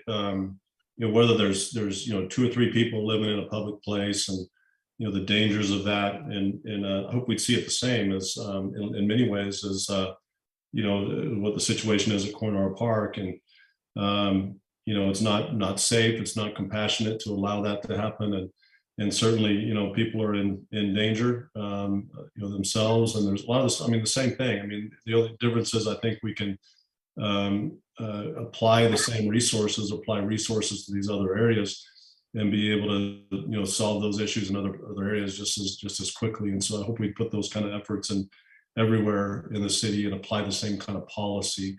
Mr. President, I had one other question regarding weed control in the city. I mean, thank God we have a lot of rain here lately, but I know on the west side here in my district where our medians, our street medians, and many of the public places are just overrun right now with weeds. We have some streets in our district where there's weeds growing up right in the middle of the road, big ones. And so I believe Director Whelan's here, and we've been working together with your office, Director, and I appreciate the efforts you guys are putting into. I'd like to know how to respond to some of our constituents that have been calling and just waiting several weeks, and rather than just being able to tell them, hey, we'll get to it, we're going to get to it soon. I want to know if we have a plan, if we have a schedule, if we're scheduling some of these streets, some of these areas, and if we could prioritize them and be able to give some feedback to people and let them know that we're working on this, and here's generally when we're going to get to it. Thanks, Council President Benton and Councilor Lewis. Thanks for that. Yes, so we have a couple issues when it comes to medians. The first and foremost is we have a staffing issue right now. And obviously the rain doesn't help. Well, no, we need the rain, but it doesn't help for the weeds to be growing. But we in the past would have between 8 and 10 median crews, which would just be designated to the medians throughout the city to go throughout the city. Right now we have 4. We have almost 20 vacancies in that area. So we're less than half of the median crews that we have. So we're trying to address them as much as possible by going district by district. I know we spent some time in your district, not on the Unser area, but we received an email prior to that for a certain area. So we're trying to move through the districts as much as possible while trying to continue to get staff so that we can get people out on the medians. One of the things that we have to address right away are line of sight issues. So if there's a median where there's line of sight issues at a stop sign or a stop line like that, we have to try and get out there as quickly as possible. So we are trying to address every median throughout the city. Like I said, we have 4 crews. Some of our crews earlier in the year were used to help with some of the homeless encampments, but now they're dedicated back to the medians. I've received emails from almost every counselor about medians. I know we spent almost a week in Councilor Grout's area up in the Fort Hills area. And once we spent the time there, we had to move to another area. So we couldn't just stay in that one area. So we're trying to move through the city as much as possible. One of the things that I have authorized over the last 3 weekends is I've authorized overtime for our weed and litter crews, as well as pulling in graffiti techs, saying if you guys want overtime, you can come work on the medians. So we've authorized overtime on Saturdays and Sundays. It's on a sign-up basis. We haven't had to go to mandatory overtime yet, but we're headed that way. We've been on mandatory overtime in a lot of our divisions over the last 2 years, just because of shortages in staffing and an increase in refuse and all these other things that we have to do throughout the city. So one other thing that we're meeting on tomorrow is we're trying to bring in contractors to try and help us get caught up. The city has contracts with Lee Landscapes, Zeroscape, and a couple other contractors that we're reaching out to say, can you handle certain chunks of the city while we try and get staffed up and try and handle this issue? But the two main reasons are a staffing issue. Number one, first and foremost, without the staff, we can't get it when we're having a hard time getting staff. And number two, we're addressing the medians a little bit different than we have in the past years. We're using a different type of weed control that's more eco-friendly, but it's maybe not as effective as something we have used in the past that we no longer use. And then the rain just adds to that. Mr. President, and thank you, Director Wellen. A couple questions. How quickly are you able to utilize contractors? Do you have some of them that are on contract that can do that right away? And then that's first of all. And do you need any help with that as far as is there anything council can do to authorize some funds for that? And then do you have other areas of your department that you can pull and give them overtime, but to be able to utilize in that way? I mean, it sounds like you got a lot of ideas and some ways to do it. I'm just trying to think of some ways that we can support you and help to utilize every resource we have, to be able to take care of this. And not only that, not only the weeds, but also the trash. I mean, I think the trash is the same issue. It's one of those things that it sits there and people see, and not good. Just visibility for our city. And so I think, but probably the same thing applies when it comes to, contractors and maybe being able to utilize other employees in your division, and put them on overtime. So Council President Benton and Council Lewis, when it comes to our Clean Cities division, we've opened up the overtime to everybody in that division. Our drivers in residential and commercial, they've been on mandatory overtime for almost 2 years. So we got to keep them in the trucks to try and so that we can make sure all the refuse is picked up on a daily basis. We have till 5:30 every day to get everybody, 33,000 customers a day. So we really can't pull from that area. Really, it's just using our Clean Cities division to pull as many resources as possible. And that's why we are reaching out to contractors. I think we have 3 contractors. We have 3 contractors on contract that we have to call and reach out to. I know we reached out to 1. They're looking at their schedule. We're reaching out to the other 2 tomorrow. To just try and get certain areas where we can just have them do large chunks. Like for instance, I know I'm all over the city, Unser. I know that the undeveloped area is very overgrown. If we could just get somebody in there to mow through it. And that's kind of where we'll use contractors to try and handle those larger chunks so that we can get our arms back around it until we get fully staffed.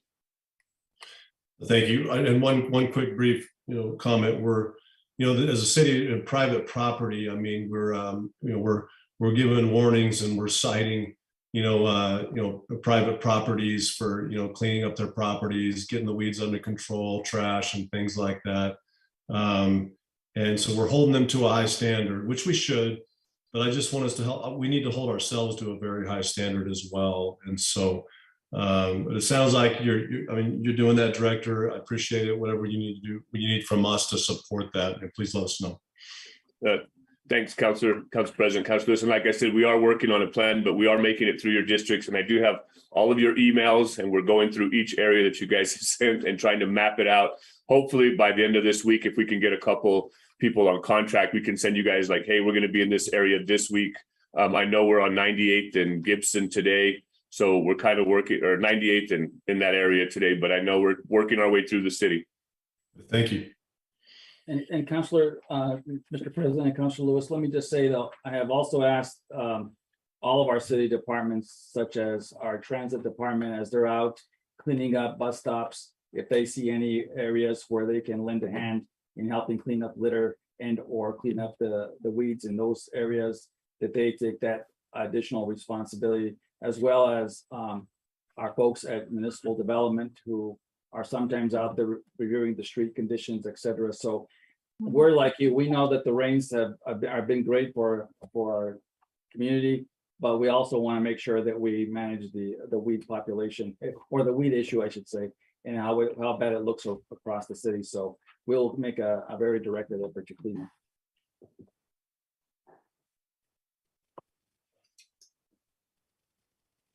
Councilor Grout. Mr. President, thank you.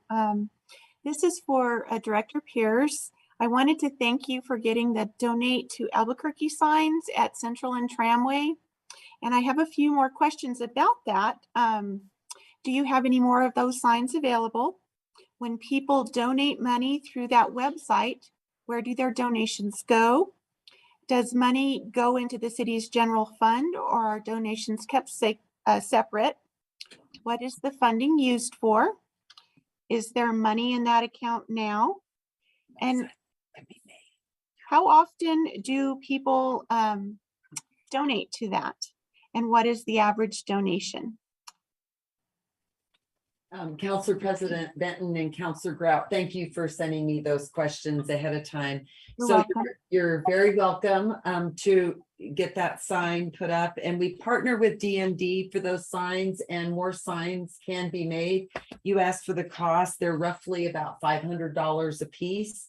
So the money goes to the City of Albuquerque Foundation, and that money does not go into the general fund. It's a separate pot that can be used for this source, because as people are donating to that, based on that sign, they're donating for homelessness or for housing.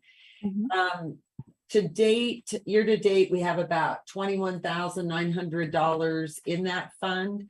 People donate a couple times a week, and the average donation is about $139.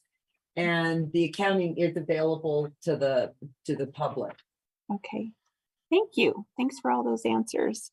Mr. President, I have just a couple of questions for Director Ruiz Angel of ACS. Thank you for all you do when I call and you get out there as quickly as possible. My questions are, when you send the ACS teams out and they go to these encampments to offer services, what is the percentage of folks that actually take you up on those services? How often do ACS transport people to shelters? Who serves the 72-hour notice to vacate an encampment? And if it's not ACS, who else is it? Yes, thank you, Councilor Benton and members of the council. So when ACS teams go out, 35% of the time, folks simply decline services. 39% of the time, responders are able to provide information and referrals to resources. 16% of the time, we actually transport them to a provider, and 10% of the time, we didn't transport them, but we did perform a warm handoff. So it may have been a transport to a provider and not necessarily, or to even a hospital. The rest of the time, they either heard us out or declined outright. So bottom line, 1 in 4 times, we are able to confirm connection to a provider or a long-term resource or assistance. To answer your additional questions, in the past 3 months, we've transported 270 times, and 64 of those transports were to shelters. And then the last questions around 72-hour notice. So we work closely with FCS and solid waste. We might have pre or post contact, but at this point, we don't do the 72-hour notice. That's the encampment team. So we might be out there first, and then we might be out there afterwards as well, if, before we might do the enforcement. Okay, so who gives the 72-hour notice? So the 72-hour notice, and I'll hand it over to Director Whalen, is the street outreach team that lives under solid waste and family and community. Thanks, Councilor President Benton and Councilor Grout. So we have a team of 5 that issue the notices. They go out and they evaluate the encampments, because we have a master list where we track all of our encampments. So when a call comes in, or if we get an email or something like that, they're dispatched to go and evaluate the encampment. based on that evaluation, and sometimes the evaluation will even come from ACS as they do pre-contact. They may see something that we don't have on our list and get a hold of us and say, we contacted so-and-so, we put it on the list. We go out, we issue the 72-hour notice, and then they do some post-contact as well. So we have a team of 5 currently. However, we currently have 2 vacancies, so we have 3 people doing it right now. We're in the process of hiring the other 2. But when we're fully staffed, there's 5 FCS outreach providers that go out and make the contact and evaluate the encampments. Sometimes our supervisors will work with them to evaluate an encampment as part of our encampment team. They know the process on how to evaluate an encampment. And the reason why it's done that way is because each encampment notice does have a number on it, so that we're tracking every time we give a notice, because we don't want just a mass amount of people handing out 72-hour notices, because then we don't know when it was given, who gave it, and how it was processed. So this team kind of houses that function, and then the resources are dispatched through this, and then the cleanups are scheduled through this. Thank you. That's all, Mr. President.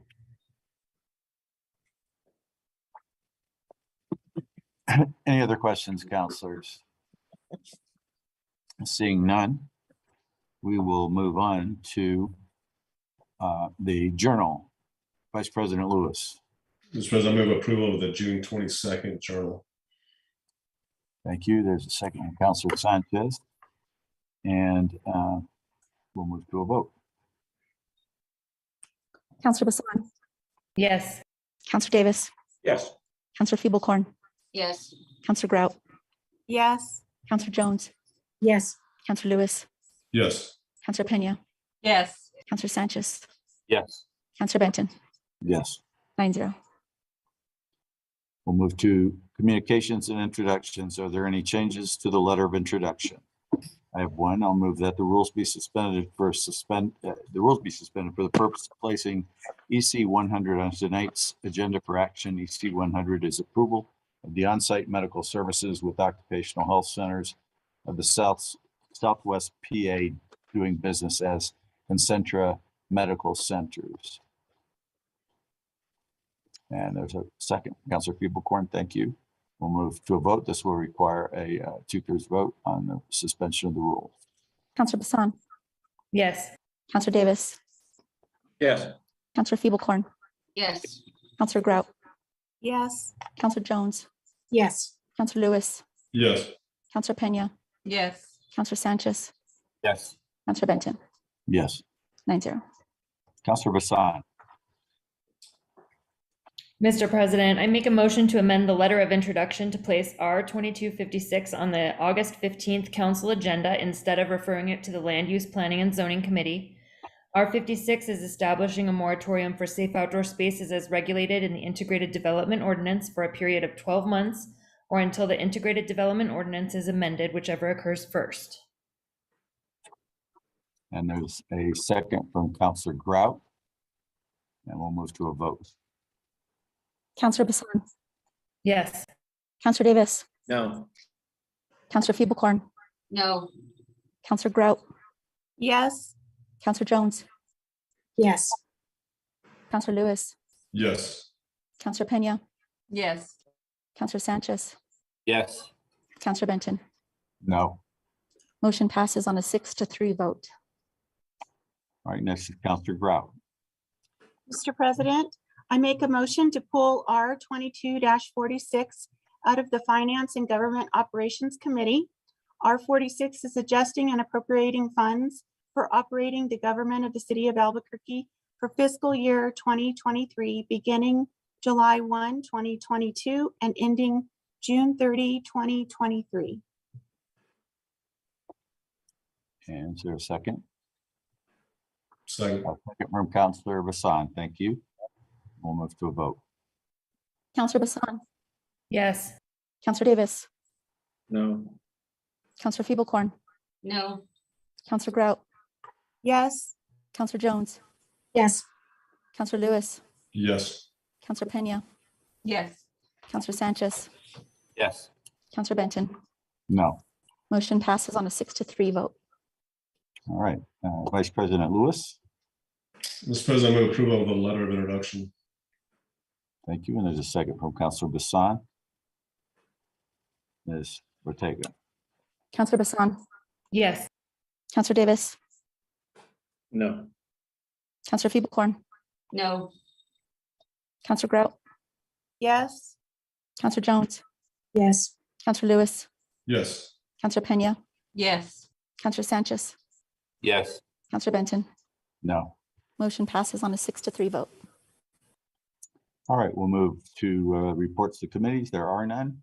We'll move to deferrals and withdrawals. Councilors, any deferrals or withdrawals at this time? Counselor Bassan.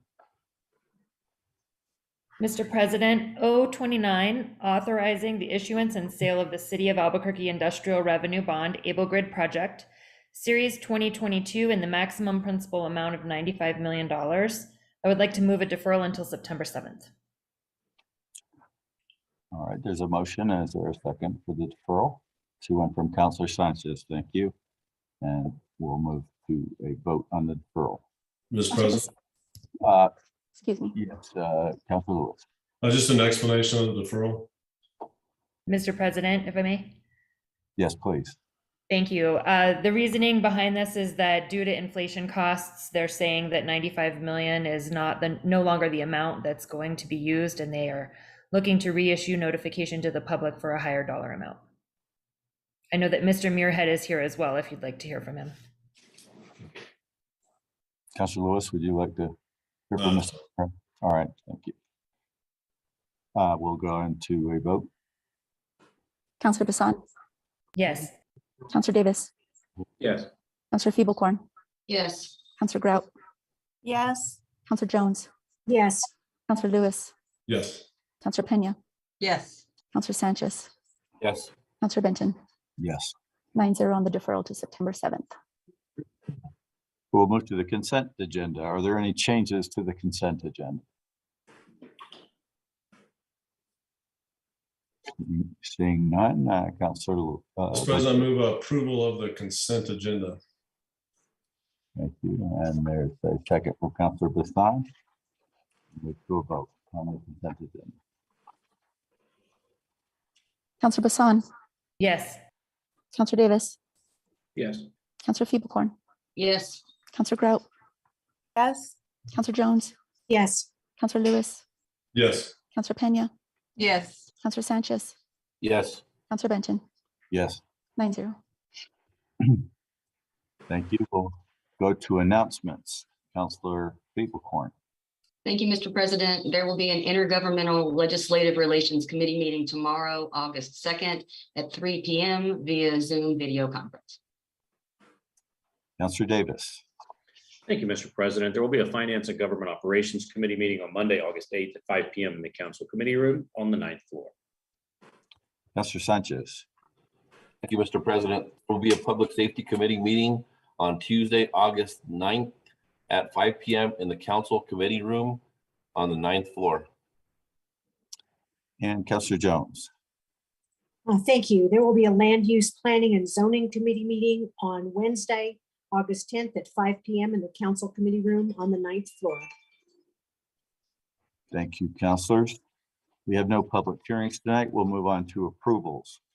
Item A, EC 100. I'm sponsoring this, approval of the on-site medical services with occupational health centers of the Southwest PA DBA Concentra Medical Centers. I move approval. And I see a second from Councilor Feeblecorn. Thank you. And is there anyone signed up to speak? And is there any comment from administration on that? If not, we'll move to a vote. Counselor Bassan, Yes. Counselor Davis, Yes. Counselor Feeblecorn, Yes. Counselor Grout, Yes. Counselor Jones, Yes. Counselor Lewis, Yes. Counselor Pena, Yes. Counselor Sanchez, Yes. Counselor Benton. Yes. 9-0. Thank you, Ms. Ortega. We're now on final actions. Item B, Councilor Feeblecorn.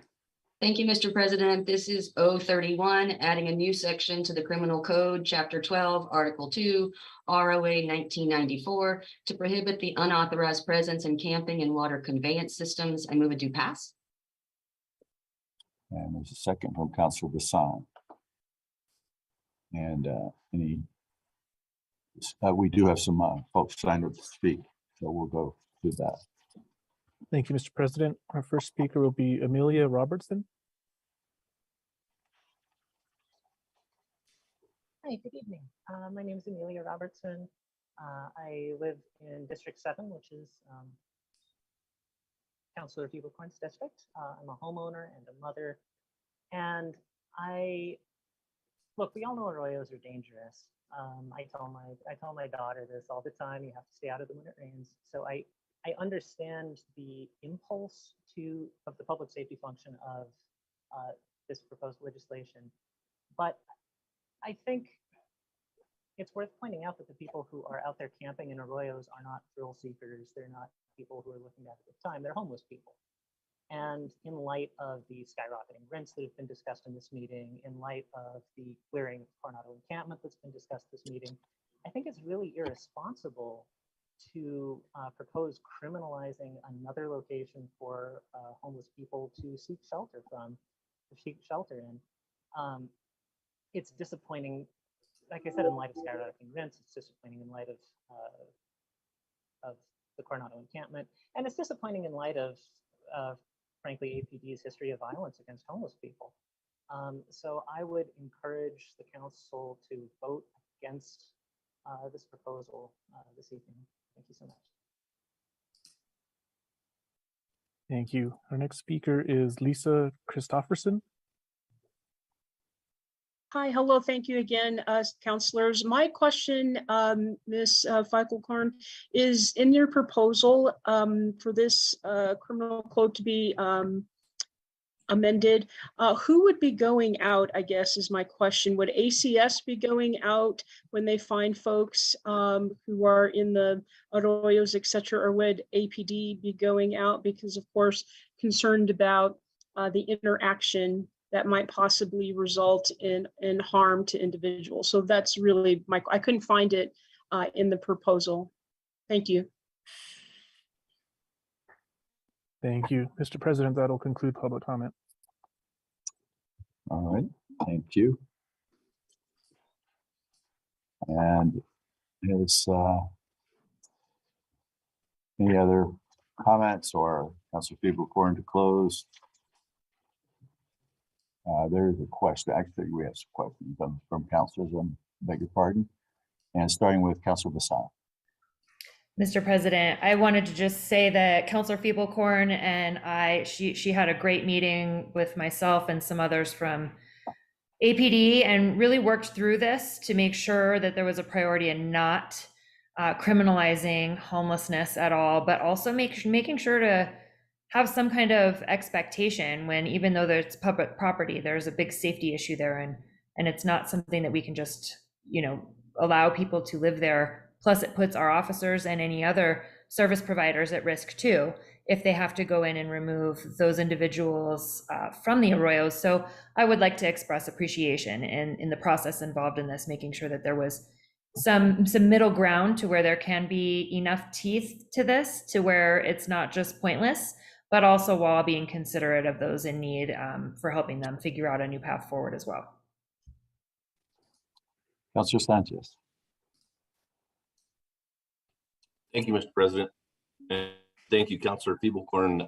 We actually had great discussion in committee in reference to into this issue. And I think that it's really good that we do have a city ordinance.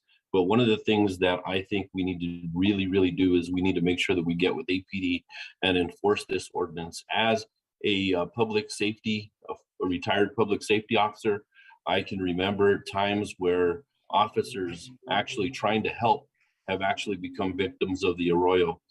Firefighters have fallen in. This is an extremely hazardous and dangerous place to be, and we're trying to save lives. So I think it's really important that we actually enforce this city code as well as other city codes within the city of Albuquerque, including criminal trespass, prostitution, solicitation of prostitution, all the misdemeanors and felonies that we're not enforcing. But this one is extremely important because people do lose their lives in the arroyos. Thank you. Thank you. Councillor Grout and then Councillor Lewis. Mr. President, thank you. I do see the need for this. I just have a couple of questions for clarification. This ordinance calls for 3 different agencies to tell people to get out of the arroyo.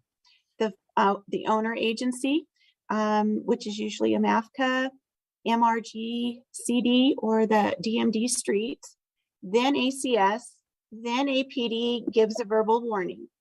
If people still refuse to leave, they get a written warning. If they don't respond to a written warning, then can they be arrested? What happens then? What is the timing for these warnings? Is it 72 hours? Do you just go out and warn people during an emergency or such as threatening weather? And what is a reasonable time frame to expect people to be removed? And I don't know who would answer that. Councillor Feeble-Corn, would you like to take a stab Mr. at that? President. Yes, thank you, Councilor Grout. So the way this is written is that a MAFCA or whoever owns the water conveyance system can ask folks to leave. But they would need to pull in APD to actually give the written warning. And then they are given time to remove themselves and their belongings unless it's an imminent threat. If water is coming, then no written warning is required. It is simply a verbal warning and then they can be removed. You know, it's certainly my goal to not have anyone arrested on this, but if water is coming and people refuse to leave the waterway, then APD would have the authority, which they don't have now, to actually remove people, because we see every year people dying in the arroyo systems. So that's how that's supposed to work. Okay, very good. Very good. Thank you. Councillor Lewis. Mr. President, I wanted to ask about enforcement that way. So thank you to Councillor Grout. This is, you know, I guess just ask this. Do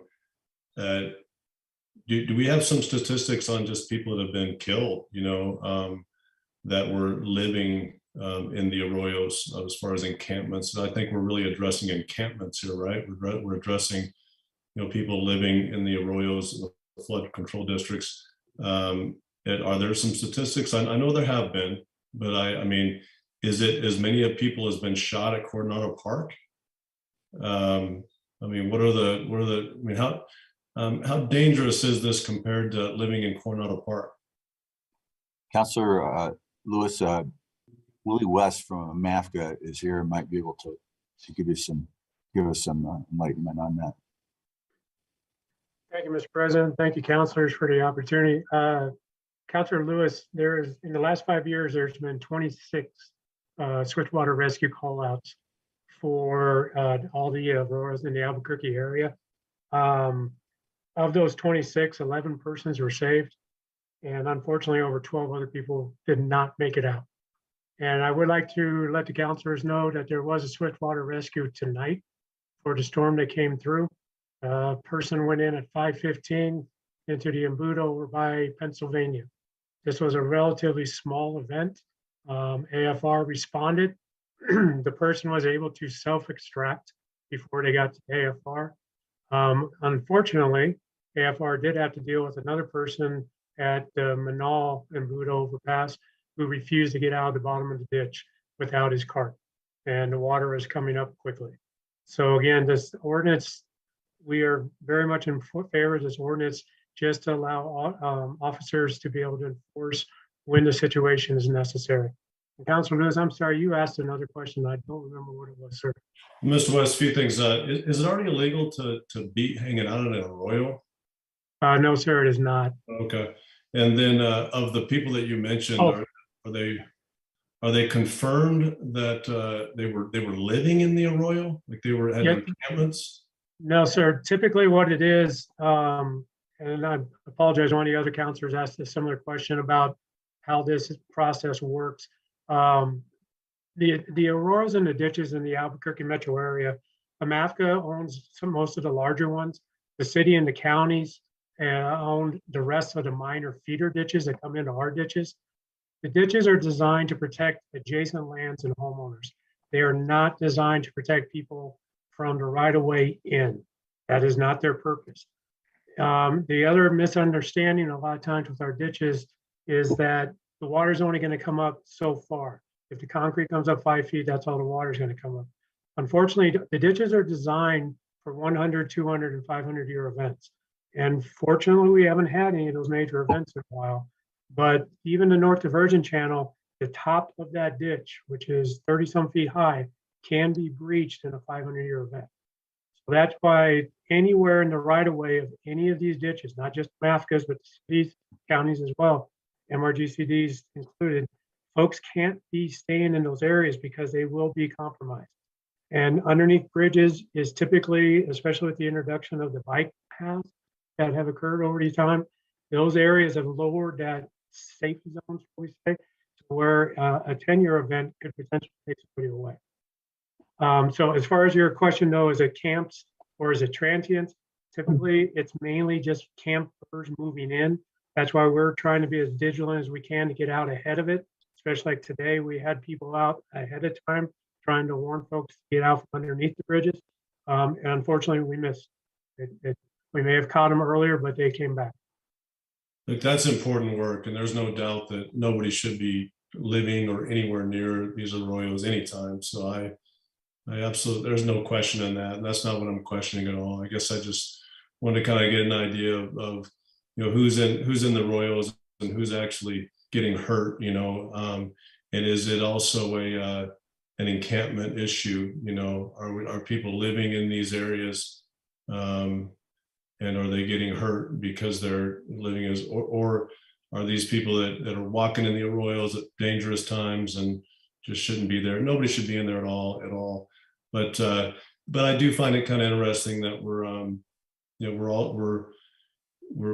quick to do this. We're real quick to do this, but we're not real quick at enforcing our laws in a lot of other really dangerous areas, allowing people to live. So, follow up, if I may, sir, on your one question that you're asking. Of the 23 people that were either their bodies were recovered or rescued, the average age was 33. Back in the early 90s, MAFCA, along with several other organizations, started the Ditch and Water Safety Task Force, and their goal was to educate children, because we're at that time we're losing a lot of kids. We're playing in the arroyos. It's a great place to go skating and do other things. And unfortunately, we lost a few. Ditch and Water Safety Task Force has done a fantastic job of educating the children of our community that ditches are deadly, which is a good thing. Unfortunately, then we're having a hard time reaching this other population to try and get that same point across that ditches are deadly. Doesn't matter if you're a 5-year-old on a bike or a 33-year-old carrying a backpack, it's just as deadly, and that water's going to take you quick. Thank you, Mr. West. Thanks for being here. Thank you. All right, any further discussion, councilors? If not, Councilor Fablecorn. Oh, Councilor Pena has a question. Thank you, Mr. President. I wasn't going to speak on this, but I decided to. I appreciate Councilor Fablecorn for efforts, kind of alluding to what Councilor Lewis was saying, is that, I can't support this. I just feel that, obviously it's a great attempt at trying to address an issue, but this is the issue that, persists everywhere, Coronado Park and other places. And I feel like this might set precedents to, if this ordinance is just specific for arroyos, then we could do one specific for parks and specific. And although I know there's issues and concerns with the flooding that's been occurring lately, but I just can't support it for those and other reasons. So thank you. Thank you. Councilor Fablecorn to close. Oh, we got more comments. Councilor Sanchez. Thank you, Mr. President. Exactly what Councilor Pena and Councilor Lewis were talking about, and also Councilor Grout. It looks like it's got some issues that we might need to relook at. I would actually like to make a motion to actually defer this so that we can maybe give it some more thought in reference to maybe it making sure that it has a little more teeth. Is it, you want to set a date for that deferral, Counselor? Yeah, maybe not this weekend, but the following, or not next meeting, but the following meeting. I don't know the dates. That would be September 7th. I'll second. Second meeting, and there's a motion and a second from Counselor Pena. This motion supersedes the main motion. Counselor Bassan. Mr. President, I'm wondering what we're hoping to fine tune a little bit more after it's been in committee and we had quite a great conversation as mentioned earlier. So I'm just wondering what more we can look at to make it better. And I understand that that's the point of the conversation if we were to defer it, but we've been discussing this for quite a while now, and I'm wondering what's going to change from here on out if we were to wait.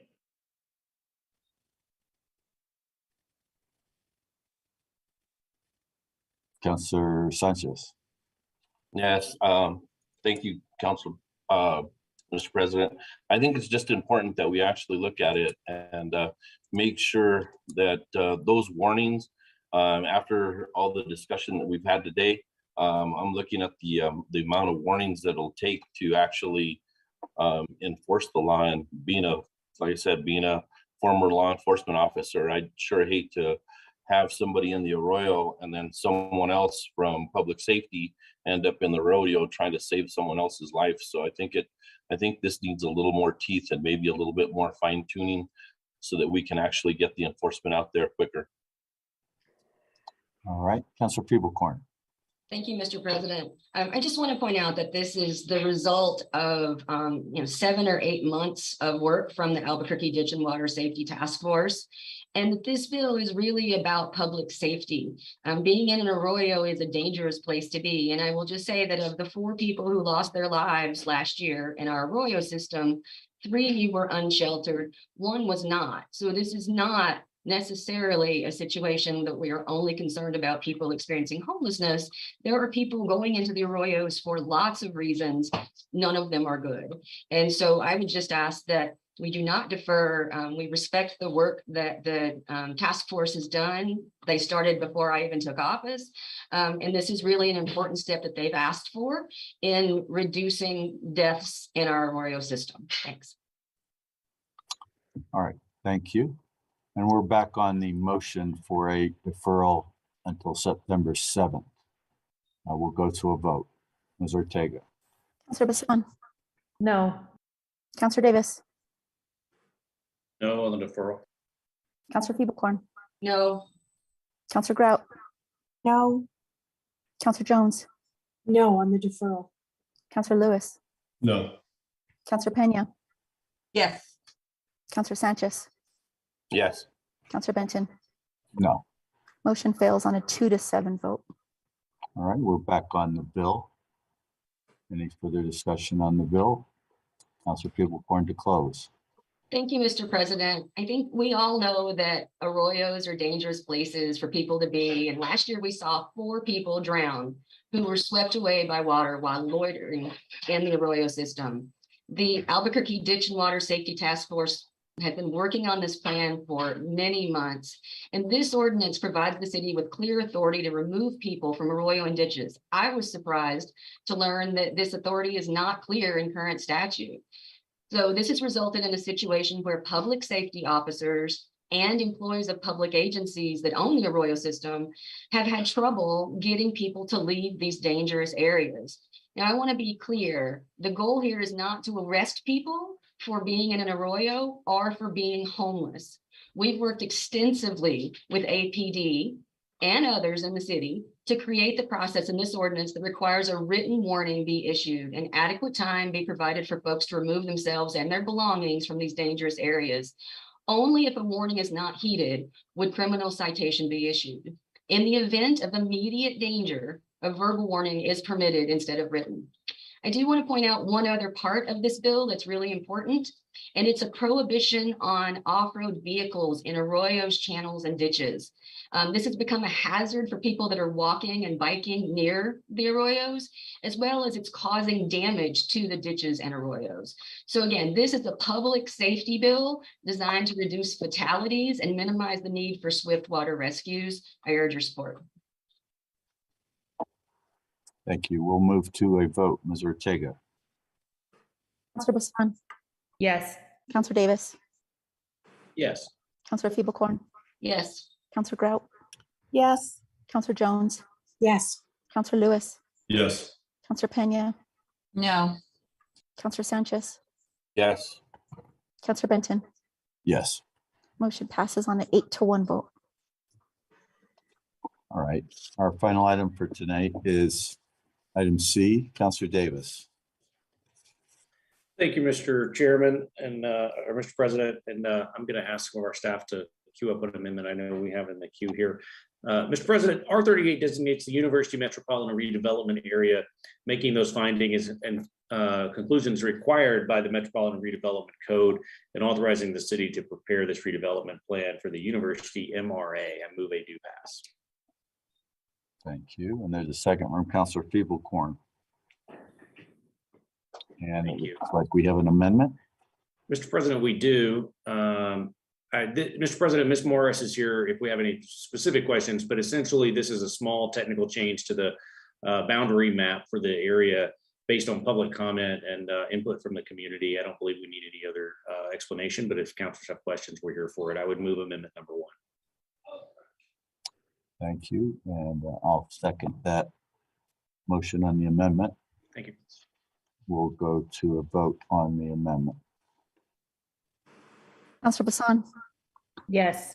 Counselor Davis, Yes. Counselor Feeblecorn, Yes. Counselor Grout, Yes. Counselor Jones, Yes. Counselor Lewis, Yes. Counselor Pena, Counselor Pena. Yes. Thank you. Counselor Sanchez, Yes. Counselor Benton. Yes. 9-0 on amendment 1. Thank you. And then I believe we have someone signed up to speak. Apparently they're not present. So we are back on the bill as amended. Counselor Davis, to close unless there are any questions. Thank you, Mr. President. Assuming nobody has questions, I will make this a close. I really do want to say this is our last item of the night, but this is not our a quick motion at all. This is a matter that we've been working on since I've been a city councilor in various forms.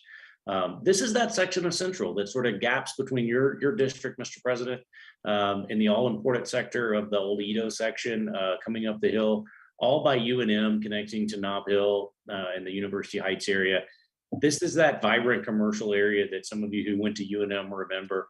It's lost its connection with the school, and the neighbors have done such a great job of preserving, like the Harvard Bricklight District and Frontier and all those iconic Saggios, all those iconic little places that we don't want to lose. But they've had their challenges like so many other areas, and we've seen MRA areas be able to encourage some revitalization there. This is supported by the neighborhoods, by the businesses, and has already sparked an interest in redeveloping a couple of old unused parking lots and other areas for better high density, better multifamily and better use. And so certainly something we want to support on Central Avenue with our small businesses. And so I appreciate the council's support, urge your support. Thank you. We are back on the bill then as amended, and we'll move to a vote with Ms. Ortega.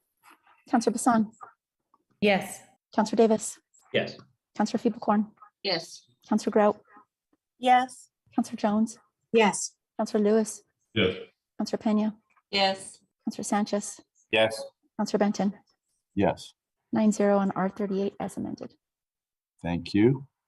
And there being no further business, this city council meeting is adjourned. Good evening.